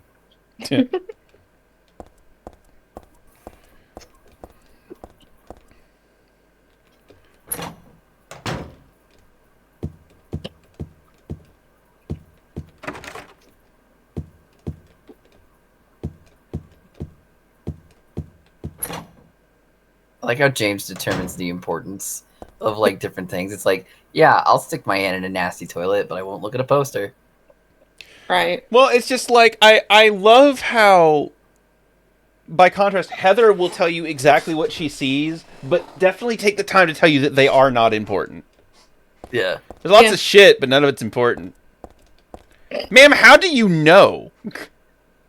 She just has, it's a woman's intuition.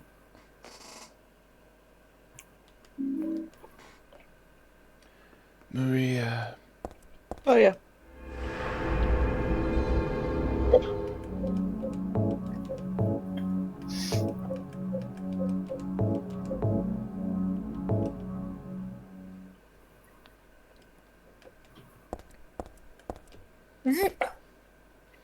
The desk is all cluttered up. Doesn't look like there's anything interesting. I say, staring at the desk. Oh, good. The drawer's open just a smidge. It must be rusted or something. I can't pull it out any further. It's like a poozle. Are you talking about Layers of Fear? Because Layers of Fear did that. When they re-released like the whole thing in one big old package for Layers of Fear 1, originally the poster was of the musician, the wife, but the remake, quote unquote remake, has where you can unlock a photo that the painter dude does, and it's the wife and his daughter. Yeah, Layers of Fear was like the first game Bloober Team did. It got highly, like, Ow! I don't know. People loved it for whatever reason. It was okay. Then they did DLC for it, which didn't do quite as well. They did Layers of Fear 2, which didn't do near as well. And then they went on to ruin Blair Witch. So, you know. Which is why people were worried when they did the Silent Hill remake. I'm assuming there's something in here that I need. No. Okay. It's just a monster closet. Got it.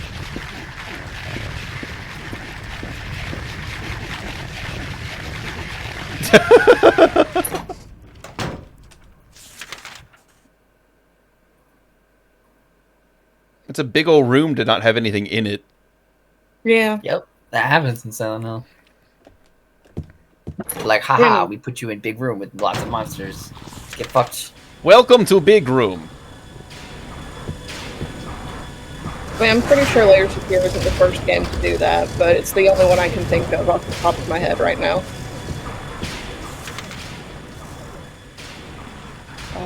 I feel that, like, there is no game I have ever played where I have checked the map as often as Silent Hill, but never felt like doing so was unjustified. Yes, I do remember that.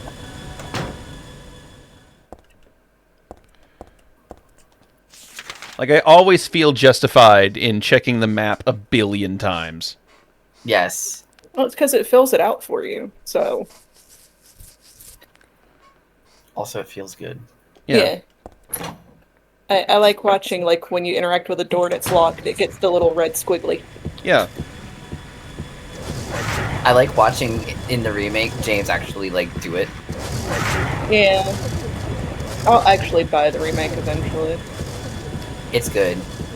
Like as a fan of Silent Hill 2, like a diehard fan and who was like shitting on the remake before, like actually like witnessing it and like having like sat down and like watched like several playthroughs, like the remake is a love letter to Silent Hill 2. And it is done way better than I could have hoped or imagined. Like, I think that... And I think that's a thing that people forget, is that a remake is fine if it is done with love for the original material. Yeah. Yeah. And the thing is that like this is like semi spoilers, but like it's not a 1-to-1 remake. Yeah, I do And I know think that it they was like a changed really some smart things. decision. No, they changed a lot of things. Yeah. Like there are like they have all the like important story beats, but they made a lot of interesting changes, and I think some changes for the better. Yeah. A lot of characters have a lot more screen time and characterization, whereas before they were just sort of like Thrown in barely there. there. And I think that makes the game like a lot more fleshed out. I really appreciate what they did with Eddie. Yeah. I like really appreciate what they did with Angela. They handled her storyline really well, and they added like new life into it to make it that much more potent. Instead of just having like her simply be her abuse, there's like more depth to what happens to her, and I think that's really important. And just like the way that like James handles his grief isn't Yeah. there's so much to the remake that I could expound upon. But I think Bloober Team did an amazing job while giving honor to the original, but like putting their own like flavor on it. Yeah. Because I know that was one of the things people were worried about, was the fact that it was Bloober Team. Yeah. Especially after what they did with the Blair Witch Project. Yeah. That game is not great. Well, and this is going to be not controversial, but it's, I guess, going to be not a hot take, like a tepid take, maybe. Lukewarm. Yeah. There are some studios, and not even just studios, there are some directors, there are some creatives who are just significantly more talented at adaptations and reinventions than they are original ideas. Yeah. Yeah. And it's like, I kind of sympathize in a way, because it's like I feel a lot more comfortable doing that. Like, part of the reason I love having a couch is it's nice to go through these things with people that have experienced them and have people to play off of. Yeah. Because I've noticed that, like, your mileage may vary depending on the game we're playing, but, you know, it is significantly harder to, like, kind of try to put on a show in a vacuum. Yeah. And, you know, I've kind of come to terms with the fact that, like, my, like, specialty in terms of, like, creative endeavors at this point in my life is giving other people stupid ideas to actually do. Oh my god. Like, in you know, that's not to say that I'll never do my own ideas. I mean, I don't want to imply that I'm just gonna, like, sit here and take, like, creative, you know, like, design credit for the rest of my life, you know? But, well, does the jack come with a handle, or do we have to find the jack handle? Don't know. But, KMN Auto Parts. But, there are some, I think, kind of the shining example of what you're talking about, Harold, and not necessarily, like, calling out anyone in particular, is the new Final Fantasy VII trilogy. Because if you're unfamiliar, or rather the remake trilogy, it's not really new at this point, but, like, it's not a one-to-one. And they actually use the fact that it's not a one-to-one as part of the story. Like, it is important to the plot of the remake/reimagining that it is a remake/reimagining. Yeah. And that's great, because if it was an original IP or an original game, that entire thing would be lost. Like, you would not be able to do that. Yeah. And it serves the overall writing very well.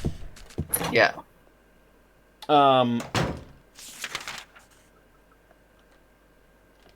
And there's some people who've just, when they try to do original stuff, it falls flat. And I think that,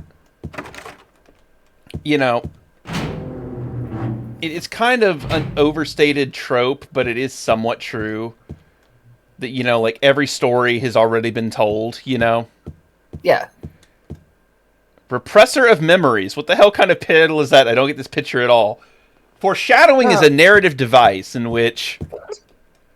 Oh my god, that's just the Office Depot font. Yeah. On the Office. Yeah. Flame Purify... Oh. Oh dear. Yeah.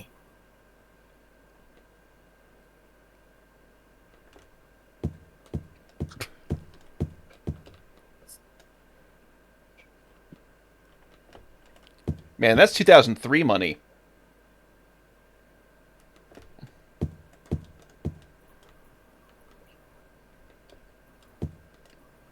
I love her critique of the arts. Yeah.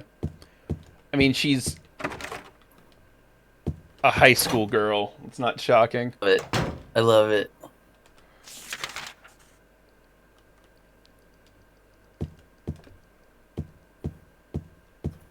Oh, hey, a screwdriver.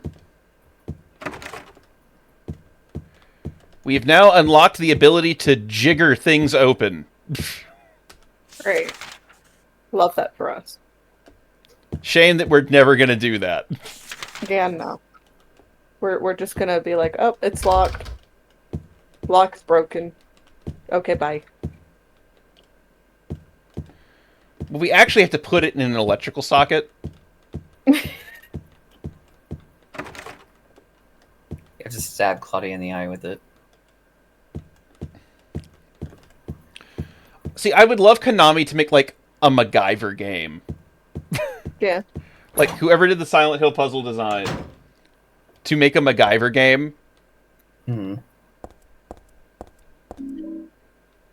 Of course we got a katana. Why not? It's a katana, but I don't need another one. I think one's plenty. Too much stuff will just slow me down. I need a crowbar to open this crate. I'll just forget about... Okay. Let's analyze this for a minute. Let's see what we're carrying right now. Let's see. We've got a jack, a bulletproof vest, a silencer, a flashlight, a radio, our house key, a pendant, a steel pipe, a steel maul, a katana, a handgun, a shotgun, a switchblade, a first aid kit, 3 medical ampules, 108 handgun bullets, 26 shotgun shells, 15 pieces of beef jerky, 9 bottles of health drink. But no, a second Partridge in a pear tree. a second katana would be too much. No, it would be gauche, you know? First of all, I don't think this is a katana. Pretty sure it's a wakizashi. Oh my god. You're really just gonna be that person, huh? I mean, he said something about being a NEET earlier. I think very much so he's going to be that person. I am a Weeba Inu. Yeah, I'm just gonna undo all of the things that I did. You don't deserve what I did. I mean, why are you surprised? Did you forget the soup? Oh my god! Okay, right. I will. Did you forget the bulgogi? Unfortunately for you, can you at least just blame it on me being fat and not being white? Can we do that? No. Why not both? I would honestly take both. I would take both. Both is fine. Just to...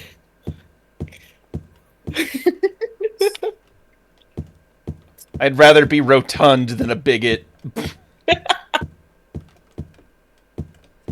No, Isaac, you're right. See, this is why clothing designers will not give women pockets. Because they would simply be too powerful. Yes. Yeah. Because then we could actually carry the things we need. Instead of having to do, like, this weird, like, No, they give you balancing pockets, trick. but they're like little wisps. little hints of pockets. Well, Not what? like the fucking depths that you get in men's pants. It's true. Yeah, no. Legend No, says there are still pockets in my cargo shorts I don't know about. Probably. I knew it was a losing battle when my 10-year-old's jeans had deeper pockets than my jeans. I was like, what the fuck is she carrying that I am not carrying? Like, yes, child, here, just hold my wallet for me because it'll fit in your pocket, but not mine. Well, it's like, I'll be back. I have to go to the bathroom. All right, very good.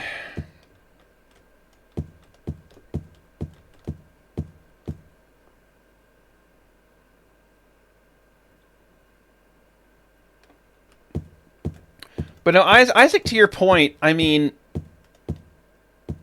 like, I don't want to be reductive, but so much stuff in life is just another thing with extra steps.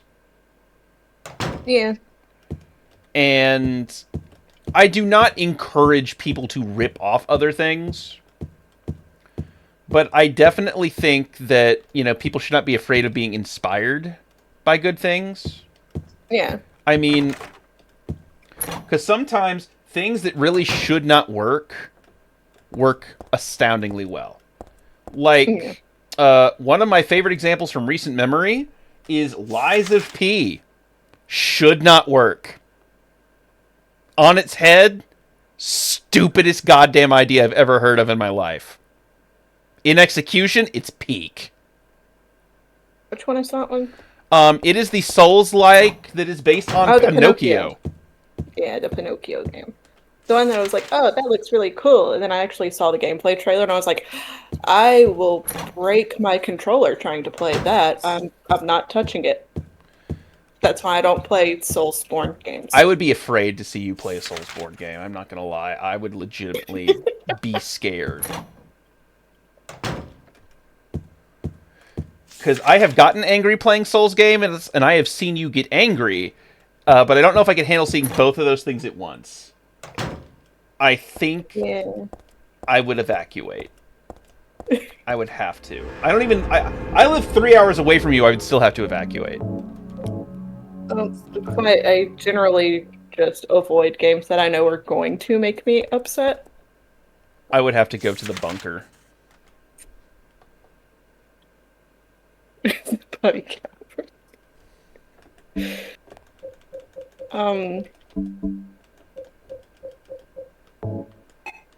Yeah, because I think like the only like Soulsborne game I've ever even tried was Bloodborne. Is that what it was? Is that the one it was? Probably? I'm looking at the game. Yeah. Yep, it was that one. Bloodborne, the game that they really should re-release for other consoles, but never will. Yeah, that one. I did get through it because I am stubborn. I did not 100% that bitch. I did not. I can't blame you. That would be a lot. To ask of somebody. I suffered through it. I like the game narratively. I learned very quickly those types of games are not for me. But I was stubborn. I paid money for that game, and I was playing it. All valid. No. So, again, to your point, Isaac, I think that there is, again, like a fine line between being inspired by something and just ripping it off or cashing in. Yeah. Like, my beef with, like, the live-action Disney remakes, for instance, is that, my ex-girlfriend and I went and saw the live-action Beauty and the Beast because she really wanted to see it. And I can say one of the few things I can say in its defense is it did deviate from the animated film in noticeable ways. Not huge overall, but there were some deviations. But, like, the thing is, every character in that film, right? Let's look at the roster. We have 3 different categories of character, right? Mm-hmm. We have inanimate objects that are animated. This is fine for CGI, because you can take inanimate objects and make them look animated. If they're uncanny, that works for the situation they're in. You have one beast man. If it looks unnatural, again, that's kind of the point. Right? It doesn't undo the value of the other changes that may be there. All right. And then everyone else is human. That's fine. So, here's the problem. Live action Lion King. Every character in the Lion King is an animal. Yeah. Literally, you could have just done like a Milo and... If you really insisted on doing this, you could have done like a Milo and Otis, where they don't actually speak any of their lines, they just communicate telepathically somehow. Yeah. And it would have been less awkward than using CGI to animate them trying to talk. Yes. Yeah. I never watched the remake or the live action make. I've not watched any of the remakes. I won't. Hey, Shinji, you want to come up? Come on. Come here. Just gonna use this jack. Oh, good. Okay, good. The jack handle is there. Thankfully.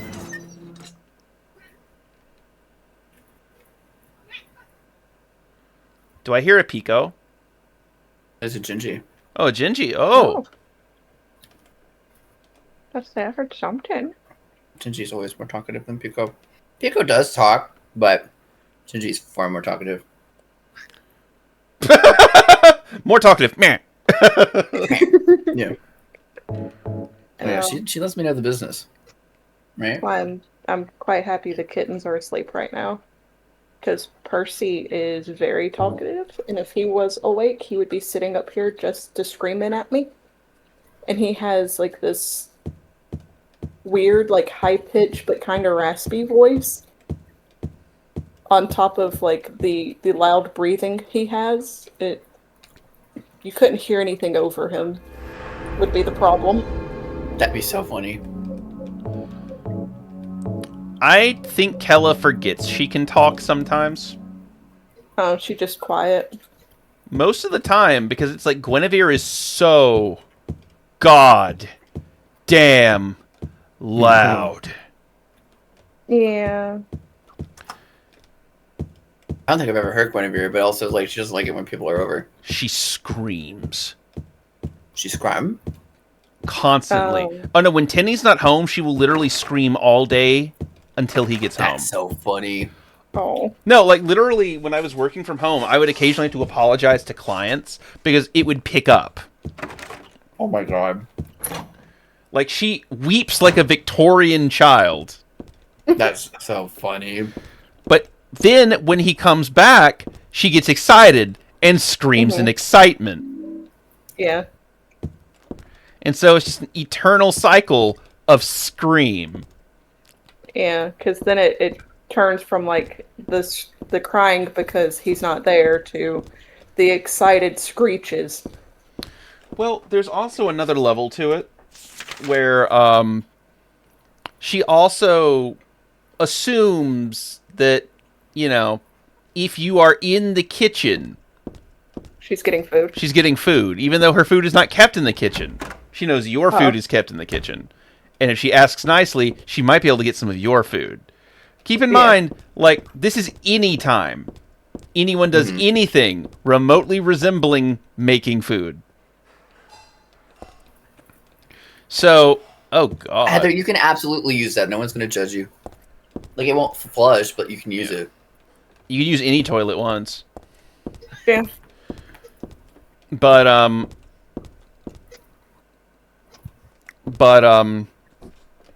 keep in mind, this is regardless of what you're making. Like, Yeah. I could be in there getting a cup of coffee and like throwing a toaster strudel in the air fryer, Yeah. and then just from behind,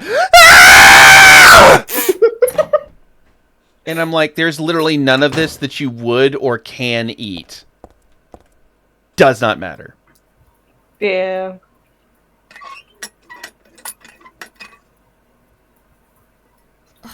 I knew it.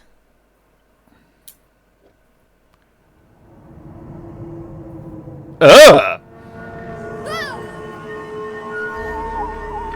Congratulations, you activated the other world. Good job.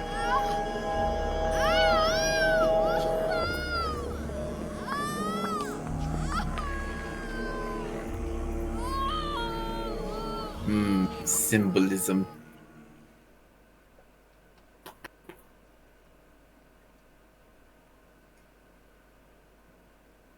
Where's your baby? It's being Where's your invaded baby? by the other world. By a world of someone's nightmarish delusions come to life.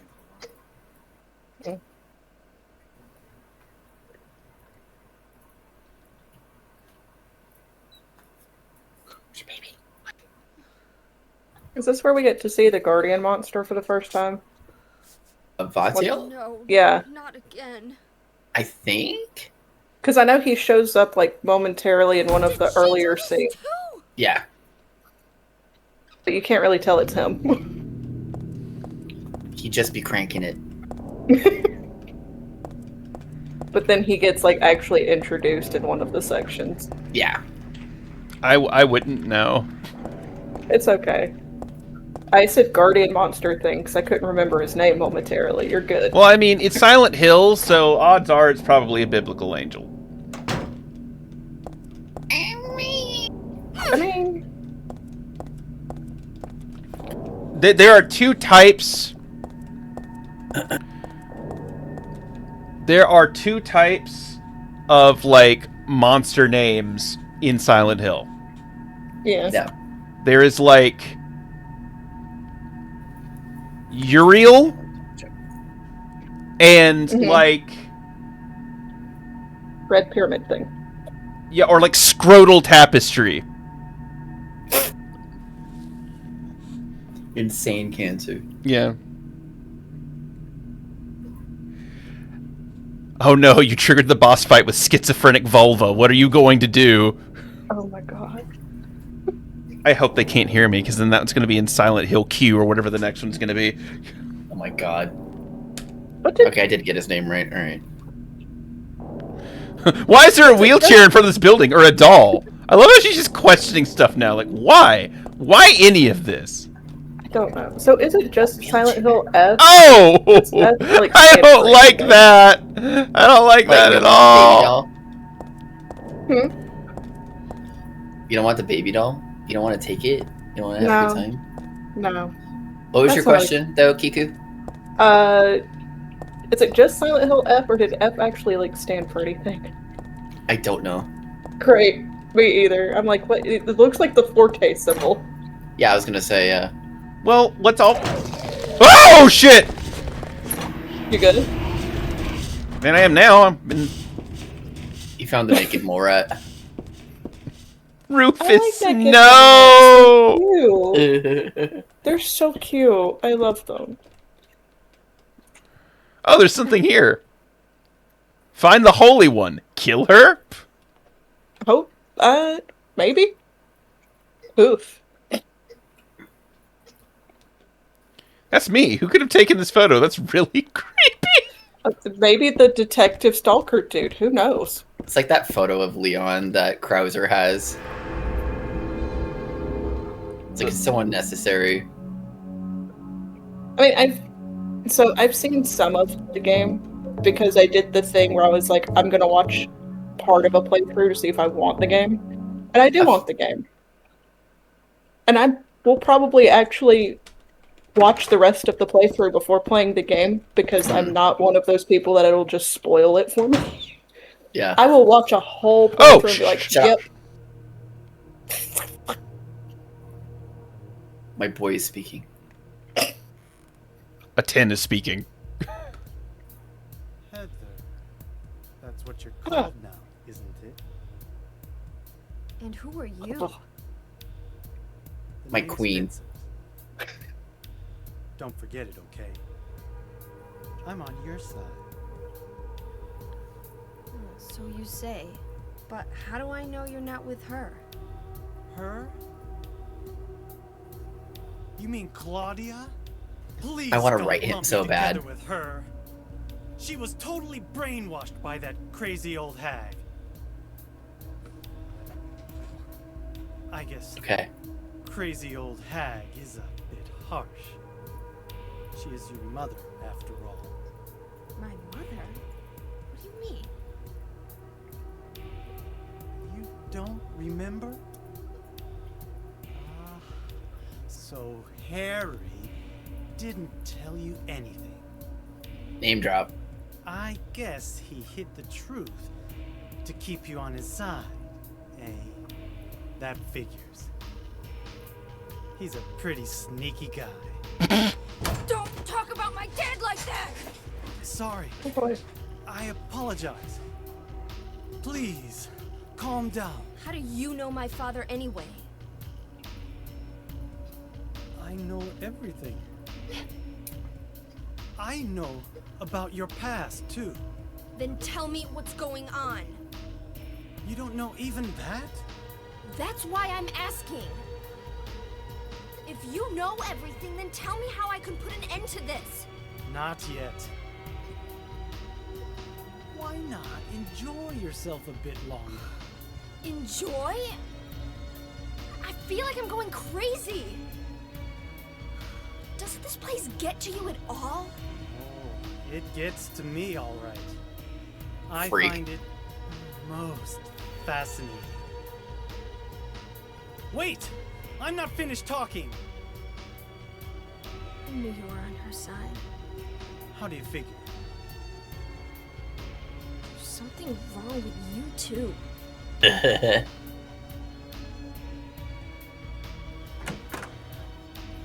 I love my little freak. I love know Vincent so everything much. about you!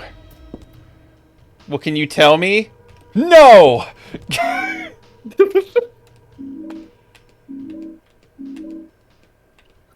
I'm done with these shelves. I'm done with them now.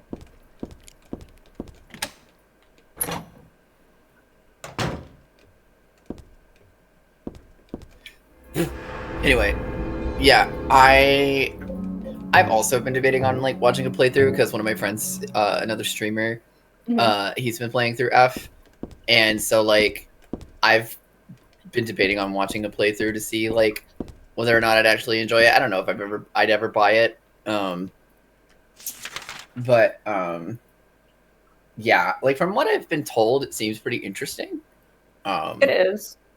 So, like, especially like the sort of themes about the game. So I'm interested in taking a look at it.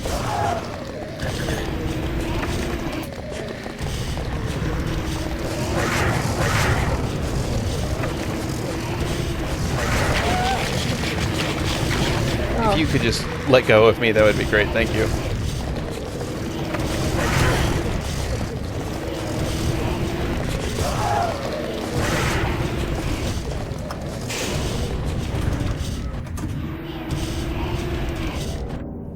That's true.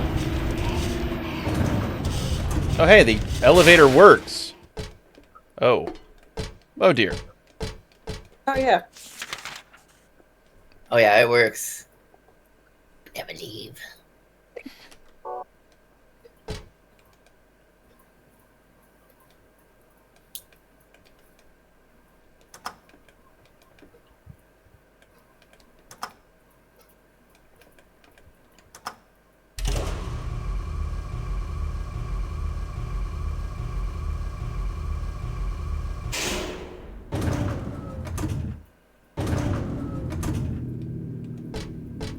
Okay. Yeah, I've always wanted to.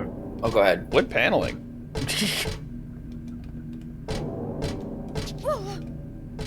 Ooh, ooh, ooh. You always wanted to what? You were saying? Oh, I've always wanted to write Vincent, but I never had a reason to. So, but now I have a friend who will let me just write whoever the hell I want.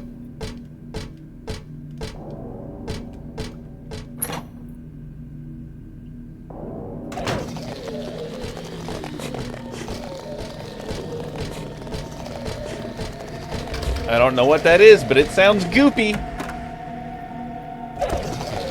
Oh, it's... What's that thing? There you go. Aw, Human Centipede final sequence. Oh my god. No, thank you.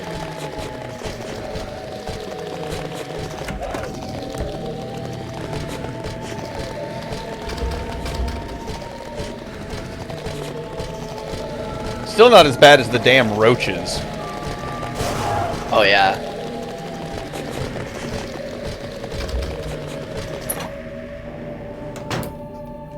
I love how that wheelchair is lit. It looks like Billy, the fucking puppet from Saw, Oh like god, belongs you're in that right. wheelchair. You're right.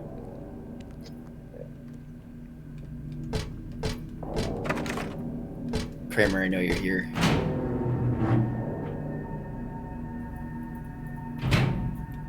Hello, Heather. I want to play a game.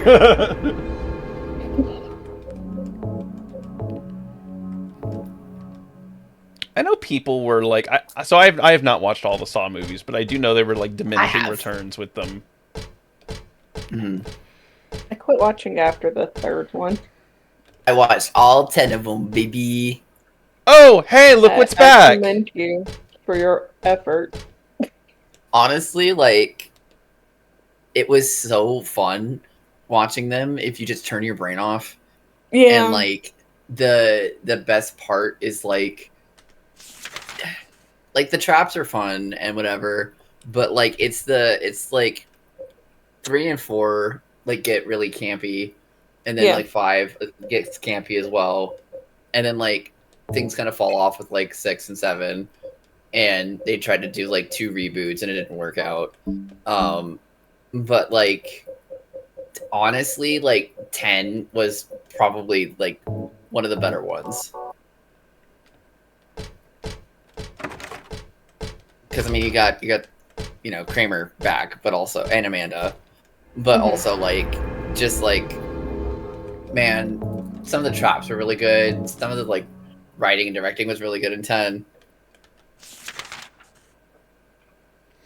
I think that like, you know, even having not really played, not played wasn't the word I was looking for, but having not even watched them that much, I feel that like Kramer is kind of a necessity. Yeah, they really shot themselves in the foot, killing him off so early. Well, it was also the fact that, like, yes, I know that there's, like, the apprentices and like, spiritual successors and all things like that, but, like, the thing that makes Kramer interesting is that, like, there is a very understandable reason for him, like, losing his fucking mind the way that he did. Yeah, it's because he's literally losing his mind. Yeah. Like, to cancer. He has a very, you know, it's kind of like an inverse of like the John Doe effect in 7. Like, what makes John Doe a like good antagonist is the fact that like at a certain point his motivations don't really matter. Yeah. He's kind of like, you know, like the Heath Ledger Joker in a way, where it's like legitimately there is no explanation for what's going on that's gonna make a damn bit of difference. Yeah. Like, this shit is happening and it's bad. And honestly, the like incomprehensibility of his motives for a good chunk of the film like add to it. Yeah. Because it's like, why would he do this? But the thing is, the answer ultimately does not matter. It does not matter. Or it's like, who here has seen 1 Hour Photo? I have not. Are you aware of 1 Hour Photo? I am not. It is a horror film in which Robin Williams is the villain. Yeah. Interesting. Well, yeah, the whole deal is that, like, his character, is kind of like this incredibly socially awkward, not quite lovable loser. Like, he's still legitimately off-putting to a degree. Yeah. Like, he means no harm, but he's very clearly off. Mm-hmm. And he kind of lives vicariously through, like, the people he works with, because he's a phototech. It's very important, takes place, like, in the era of, like, you know, having to go into, like, your CVS to get your photos developed. Yes. Yeah. And so he is a phototech, and he kind of lives vicariously through, like, developing photos. And he grows particularly attached to this one family, and then finds out, due to some photos that were accidentally, like, included somewhere, that, like, the father is having an affair. Oh, no. And he loses his fucking mind. And ends up basically trying to kill them because he ruined his family. Oh, yeah. And it's like, yeah, Psy is absolutely terrifying. But the thing that makes it work really well is, one, it's Robin Williams. Mm-hmm. Yeah. So I've seen him play an antagonist twice, and both times he did a pretty good job, actually. Yeah. But, like, the thing is, from his perspective, and it's a trope in villains that I do love to see, and I don't think we see enough, is where the villain does legitimately think they are in the right. Yeah. And justify. Like, it's not about it being self-serving. Like, from his perspective, he has been wronged.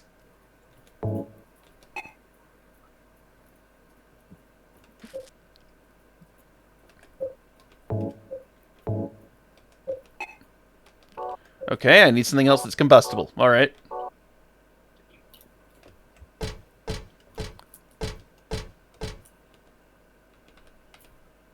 I thought we were getting the stuff a little too early. Yeah. It's okay. But, yeah, like, Cy Parrish is, you know, he works because from his perspective, he's justified. Like, it's not about, and it's not self-serving. It's like he has been wronged. And in his worldview, he has been directly harmed. And the people he's upset with are, you know, not great people. Yeah.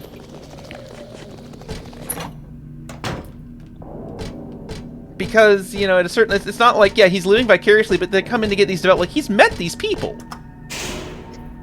He has good, though thin and casual relationships with these people. Yeah. Like, it's not like they're just complete strangers to him. And it's interesting to see that. I feel that it's very much... like, mild... Like, this is not even really a spoiler, but, like, again, like, I know I've been going on and on and on about, like, my insane love for tactics, but, like, part of the reason that the original holds up so well is that, like, the group that we are fighting against, at least in the very beginning of the game, is a revolutionary, like, a group of bandits made up of, like, people who used to be knights, but after a war were not properly compensated. Yeah. So they're like, you know, if they're not going to pay us, we're going to take what we're owed. And, like, they're right. Like, that's the thing, is that they are absolutely correct in feeling this way. Like, we fucked them over. Yeah.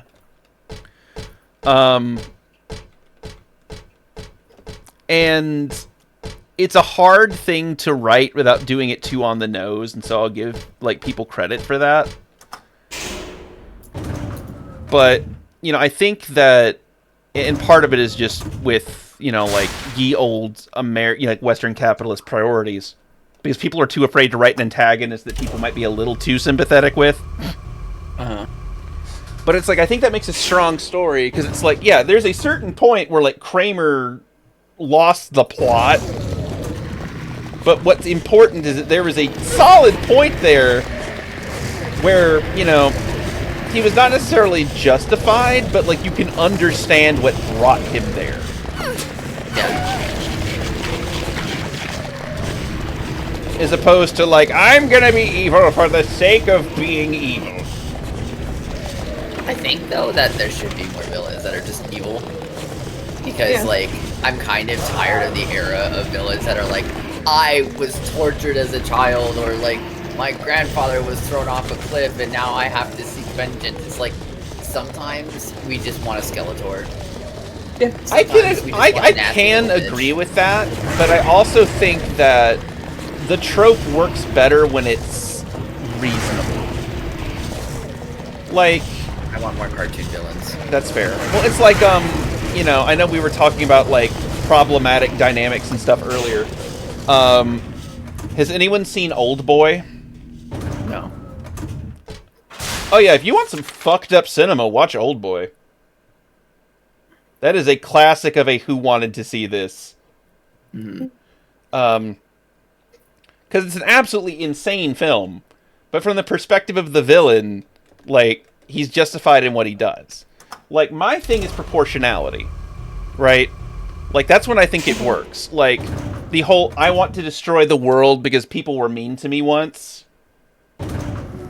like, doesn't cut it. Like, it's not proportionate, you know? Yeah. Yeah. But it's kind of like,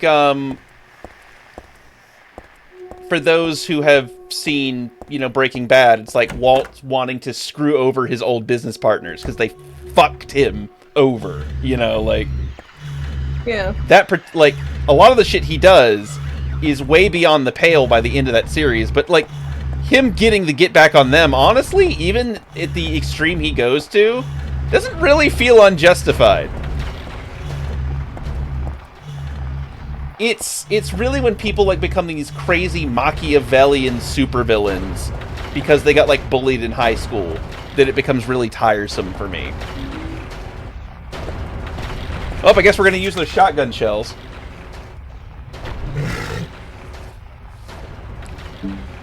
But no, I Love agree. how afraid you are of fighting things. Well, it's not that I'm afraid of fighting things. It's just like I was trying to get through this with as little fighting as humanly possible. Yes, I know you. Because also to me that is refreshing. Like in a game like this, is that, like, honestly avoiding conflict is sometimes the wiser option. Yeah. But sometimes I just want to shoot things with something to death. Which is why I play Dead Space.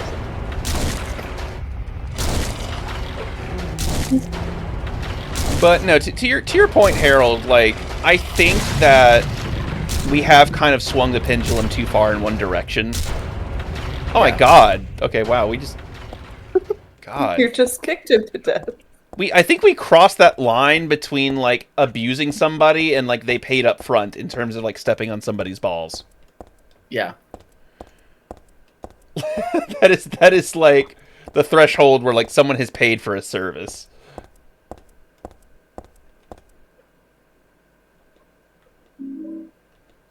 Pork liver.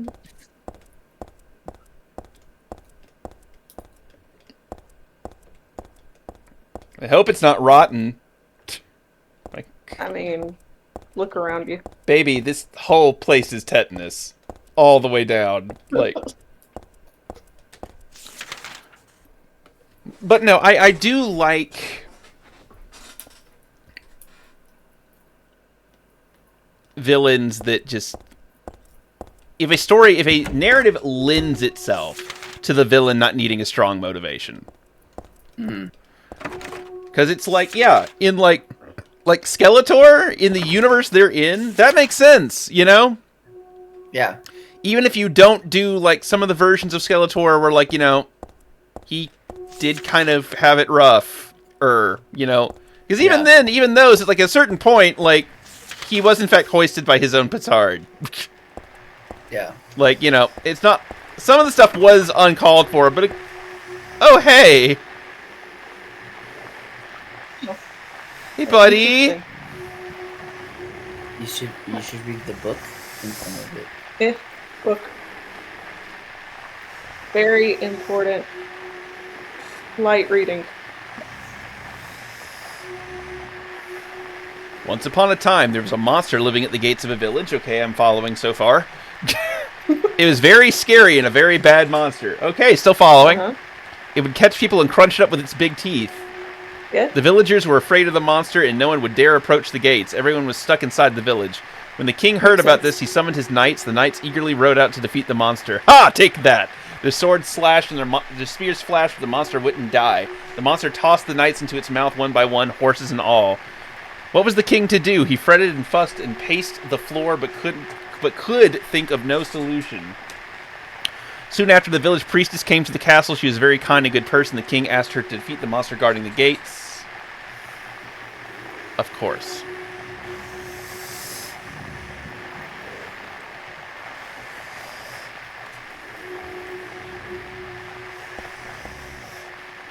Clearly, we have to feed it liver. Wait, you can go try. Oh, just monster? Yes, honey, it's a monster. Monster? Monster? Like with an upward inflection? Like she's asking a question? Wait, maybe if you feed it enough, it'll be your friend. It's not me. Just gonna fall on that grenade early.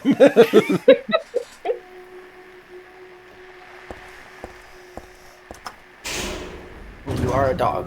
It's true. But,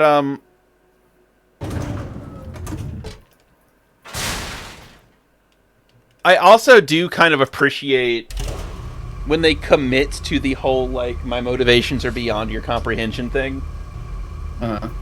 Like fucking Lavos, right? From, like, Chrono Trigger. Yeah. It's a big alien beastie that wants to destroy, like, the space-time continuum. But why? Because it's a big beastie that wants to destroy the space-time continuum. It ain't that serious. It just wants to. Deal with it. That's literally the plot of the game. Like, it's not less of a threat by you understanding it. But I also, if we're talking about villain tropes, one that I really need to go away, at least for a little bit, and maybe this is an unpopular opinion, I need ye old corporate, like, greed villain to go away. Because that's just real life. That's just every day. You're one of those types. Of my life. You're the type of people who don't like reality in your fiction. No, it's not so much that. Because I get very irritated by people who, like, demand it be a total fantasy, or people that demand it be totally realistic. It's more so of a saturation thing for me. Because it's like, you know how, like, back in, like, there was the period where the zombie oversaturation period happens? Yeah. To quote Albert, we reach total saturation. Complete. Yeah, complete saturation. Yes. That's the thing. Is it's like, it's not even just that it's our everyday reality. It's that, like, it's every other thing, too. Like, we've run out of room to innovate. The thing is, unfortunately, art is a reflection of society, and especially movies and, like, shows. Valid. And so, like, slashers, when in their beginnings, were often depicted as murdering, like, you know, sexually free women and gay people. And it's because it was a reflection of the time where it was like, oh, this is a punishment. You can't have this. Like the Hays Code. It was still like like that. So like unfortunately, because we are in the era of, late stage capitalism and corporate greed runs rampant, you're gonna have the artists rebelling against that and having corporate greed villains. That's going to be the unfortunate side effect of that. Well, it's more so, and it's not that I disagree with that in terms of a general concept, because you're right. Art will. Oh, I don't like that at all. Yeah. Well, you don't love the lovely smile.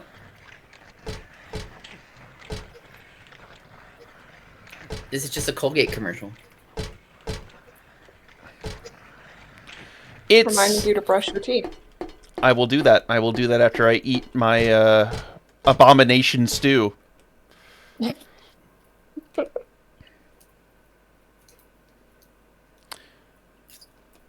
The priestess accepted the king's request and went to the village gates, but when she saw the monster, she tried to convince it with words instead of killing it.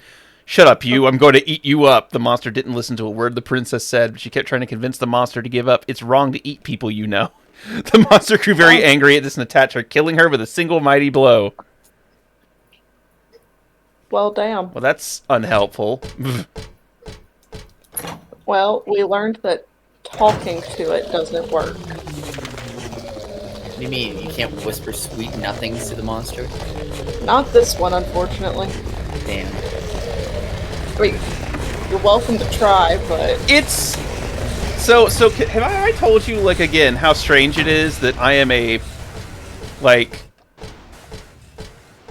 cis het vanilla dude surrounded by queer monster fuckers? I mean, I wouldn't know, because I'm a queer monster fucker. Yeah, no, can't relate. I know. I understand.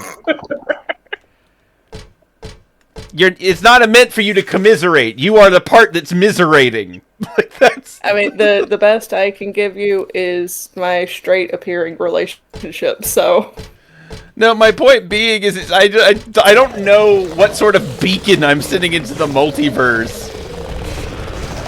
It never stops being entertaining to me. But I just don't know. Ah! Okay, you know what? Fine. I will shoot things. Fuck you. The you gotta get up to universe shoot is like, 'em. listen, white boy, you need flavor, and not the flavors that you're putting in your mouth. Oh my god!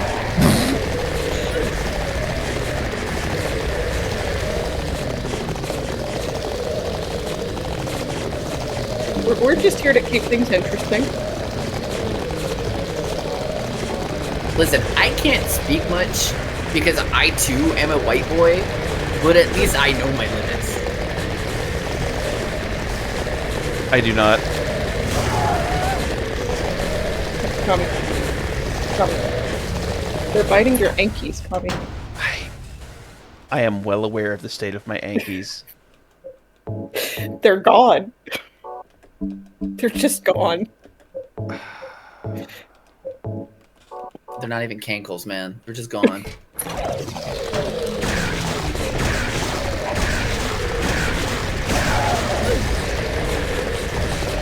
How many shots? A million.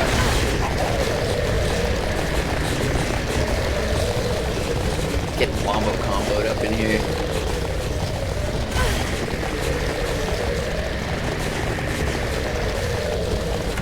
I had 17 shots, no 38. Okay, we made it. Oh. But, Are you sleepy? am I sleepy? There's a bed in there. You should go in there. There's also a health kit there.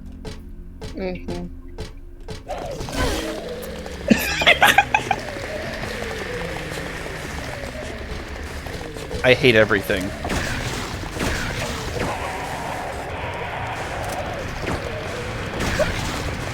forgot I had a silencer on it.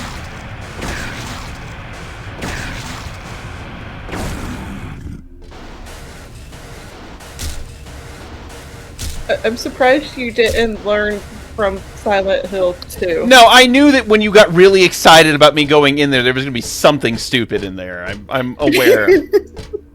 Look, okay, there's one thing I have to say, okay? All right, about all of you, like, horror game fans.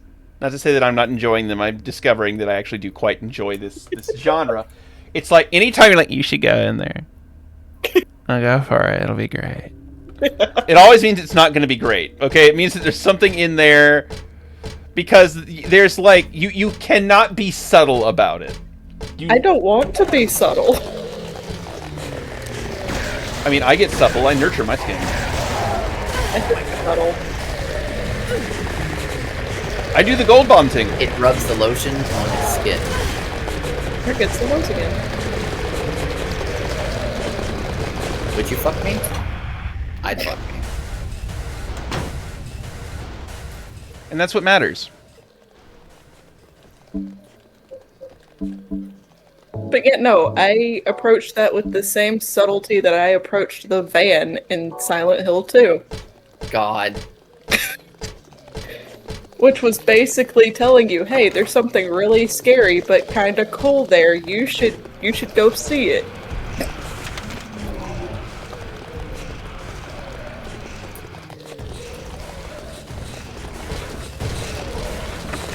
I'm kind of sad. I was gonna tell you about it in the subway. There is a scare that you can get if you read a certain piece of material. You get pushed onto the subway tracks. Oh, after reading the newspaper? No, there's like a I think there's like a tabloid that you can read, and it talks about like oh, this is like a place where like a lot of suicides happen, and so like it gets haunted from like the like negative energy, and so like then you go like towards the tracks and you get like shoved by a ghost. Oh, so kind of like Teka. Yeah. Because that's her whole deal. And if she Yeah. fails to push you in front of the train, she just follows you home and kills you anyway. Yeah. So sad.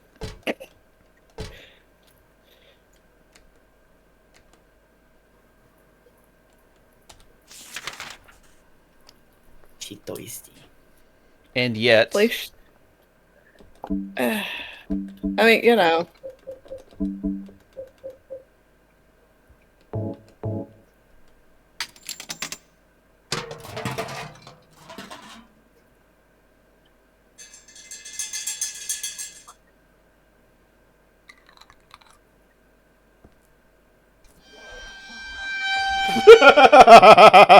Perfect timing on that. Of course it is.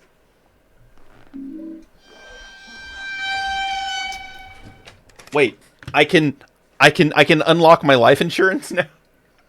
Yes.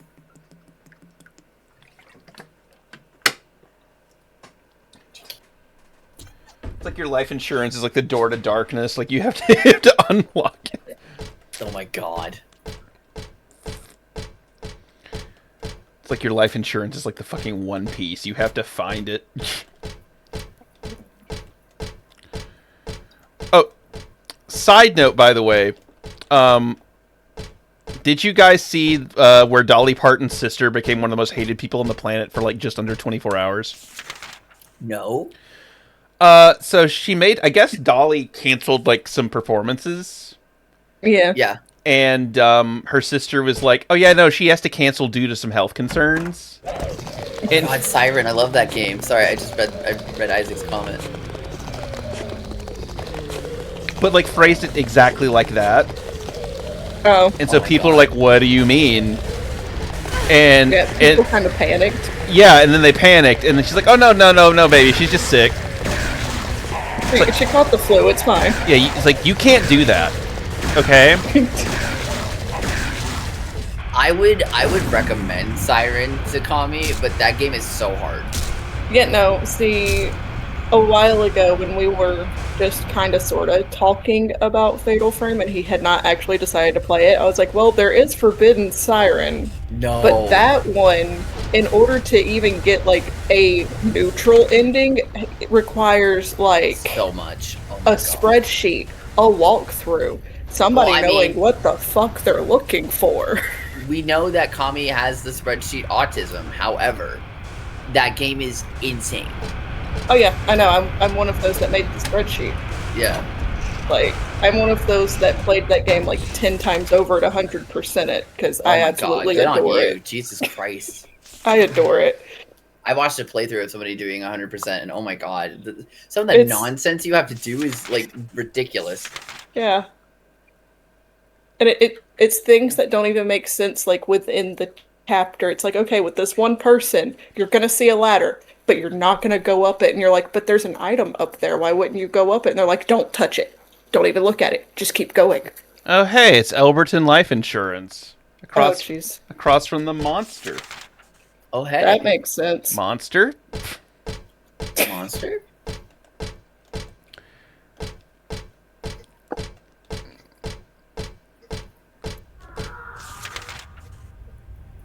Great.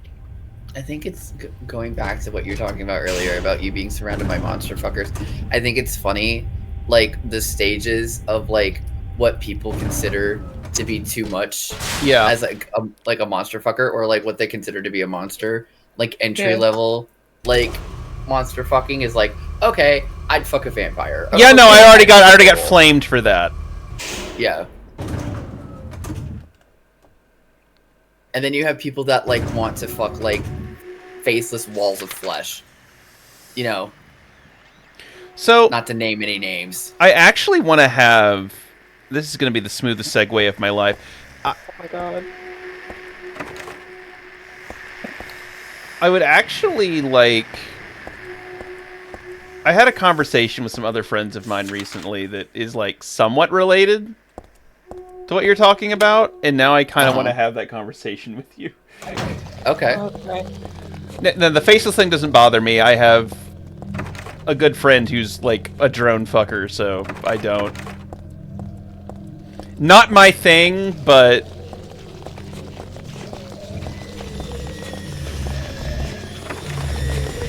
I love that screeching noise just sounds like that shit post of, like, that one cat screaming at the vet. Just...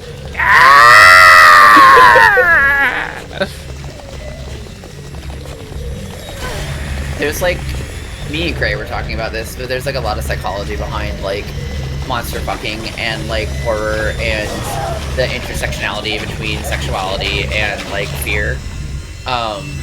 And, you know, a lot of people who enjoy, like, faceless, you know, there, like, a lot of people dream about, like, faceless people, like, in sex dreams, and oftentimes, like, people who, like, engage with that type of, like, media have, like, some sort of, like, sexual trauma or have, like, a difficult relationship with sex, and so they have, like, faceless entities that they engage with because, like, they're not able to picture, you know, the person or the people that they're with.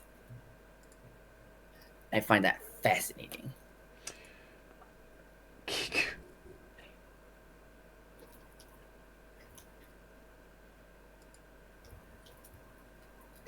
I did not see what you did until just now. You're so sweet. The king and his people shed tears at the death of the kind priestess. God took pity upon them, and granting their wishes, healed the priestess. The priestess opened her eyes just as she had done every morning of her life. She went once more to the monster's lair. Fool, you wish to die again? No. This time it's your turn. The priestess had come to defeat the monster once and for all. She pulled out her glicky and capped his ass. Hell yeah. Let's keep reading. As the priestess was very, very kind, she felt sad about this task, but it had to be done. Swords and spears won't work. Arrows and bullets will just bounce off. You can't kill me, the monster laughed. But the priestess used neither sword nor spear. She chanted but a single spell. Tu fui ego eris. Do you know what happened then? The monster let out a huge cry and then died and vanished. I love the way this is written. Thus the villagers were able to use their gates once more. Everyone lavished their gratitude upon the priestess, and they all lived happily ever after. Tu fui ego eris. Weird writing. What was that? Honey, it's Latin. She don't know that. You could just give him the chair! We have chairs! And here comes Heather with the steel chair!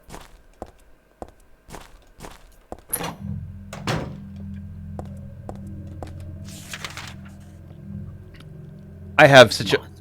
I don't want to go down that rabbit hole because we're so close to the end of stream, but like I have such a weird relationship with like wrestling, and that I have never like ever found like I've never had the urge to like watch wrestling.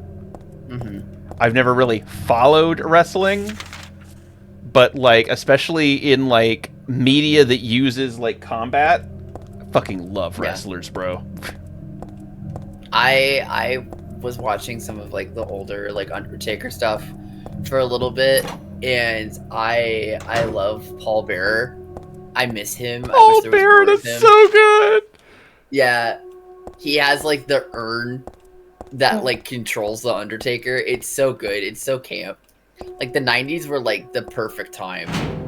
Like the late 80s, early 90s were like the perfect time for like wrestling. Hey, look at that. We did it. Yep. Good job. But it's like if you've ever heard of oh, that's the one I was just in. If you've ever heard of like Kengan Ashura, like the wrestling character in that, like they make a big deal about the fact that like pro wrestlers, like as part of like, you know, like their whole bit, especially Japanese pro wrestlers, they don't block. Interesting. Like they're meant to be monoliths because the whole deal, because you see this with like they're meant to be kind of like these giant titans, and so even when he's in like actual fights, he doesn't block. And so it's like, no, we're supposed to be like stronger than you. That's what really and like he continues to be the hype man. It's like, no, we have to like keep the crowd going. Yeah. And it's like, that shit is awesome. I'm sorry, it is. Like, I know that I am not well known for my love of traditionally masculine hobbies, but no, I'm sorry, wrestling shit is cool as fuck when that happens. It's like, you know, guy gets punched in the face like 30 times and then goes for a fucking brain buster on a concrete floor. Yes! More, please. More of that. Yes. Yes. Or it's like, you know, playing Tekken. Why do I love King? Because it's like a giant Mexican dude just, like, suplexing people. I'm about that shit. Okay? We support our King. King. Armor King's coming out too, but I think this is a very good place to stop. So hopefully you can find a save point before you go any further, because a huge plot thing is going to happen. yeah, that's what I'm looking for is a save point. And then it would just be kind of awkward to leave there.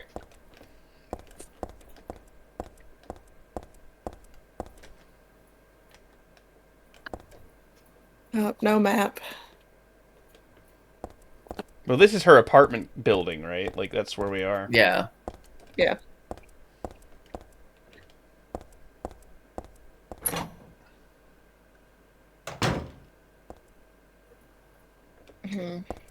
Maybe there's one on the street somewhere.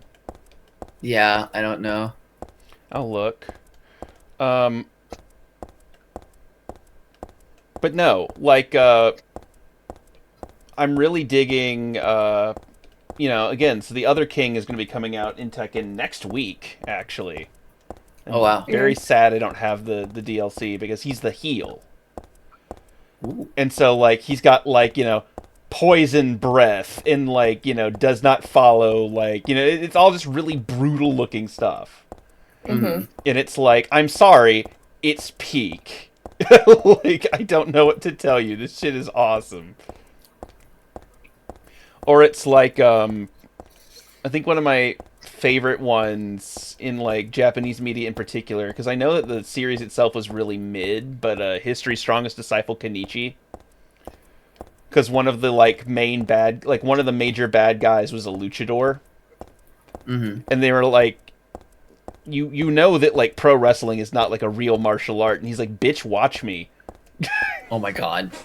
And so literally he just trained himself up to be absurdly athletic to a point that he could use, like, lucha libre as a traditional martial art.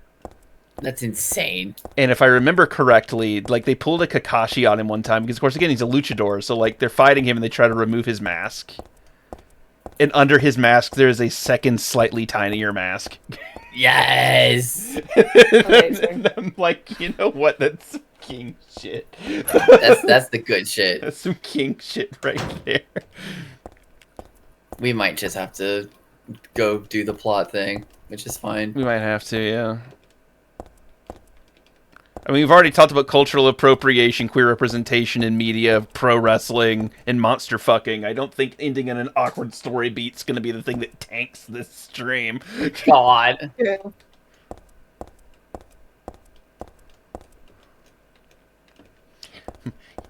Yes, yes, cishet white boy, tell me more about gender theory. I need God. want to hear more. Actually, I've taken women's studies and... Oh, thank God. Ooh, a save point, a save point. It's like right in front of... Yeah, just use it. I'm going to. Yay.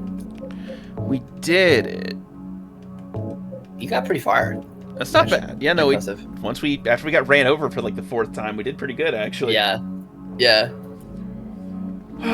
All right, kids. Well, I guess it's time to close things out. If you like what you saw tonight, you haven't done so already, please consider following or subscribing to the stream. Any way you choose to support us is greatly appreciated. If you want to see what we're up to when we are not here, please feel free to follow me on Blue Sky or join the Discord. You can just kind of see what we're up to when we're not doing that. And if you'd like to support me directly, please feel free to donate to my coffee. I am very unemployed, and anything helps. But if all goes as planned, I will be back on Friday for the damn ninja game. You don't have to do the ninja game. I have to do the ninja game. Oh my God. I cannot rest until I complete the ninja game. We have come too far. Godspeed. Yeah, no, we were talking about Soulsborne games earlier. No. It has been a hot minute. I think the last time I played a game on stream that made me rage as hard as this game has is when we were playing like Mega Man and Bass. Or like Mega Man 7. I think it's closer to 7. Yeah. Well, no. You haven't rage quit yet. 7? You just hit your limit and quit. I would like to potentially attempt playing the X Games next year. I think enough time may have passed. Is this a good time to put in my request for vacation? I mean, that's 6 months' notice. That's a like appropriate amount of time in corporate speak. Yeah, there's a chance we might be able to give that to you. But yeah, we will be back with the damn ninja game on Friday. That is Ninja Shadow of Darkness, and then yeah, we'll be back for more of this next Wednesday, and back for more Borderlands on Monday if Kiku doesn't kill me before then.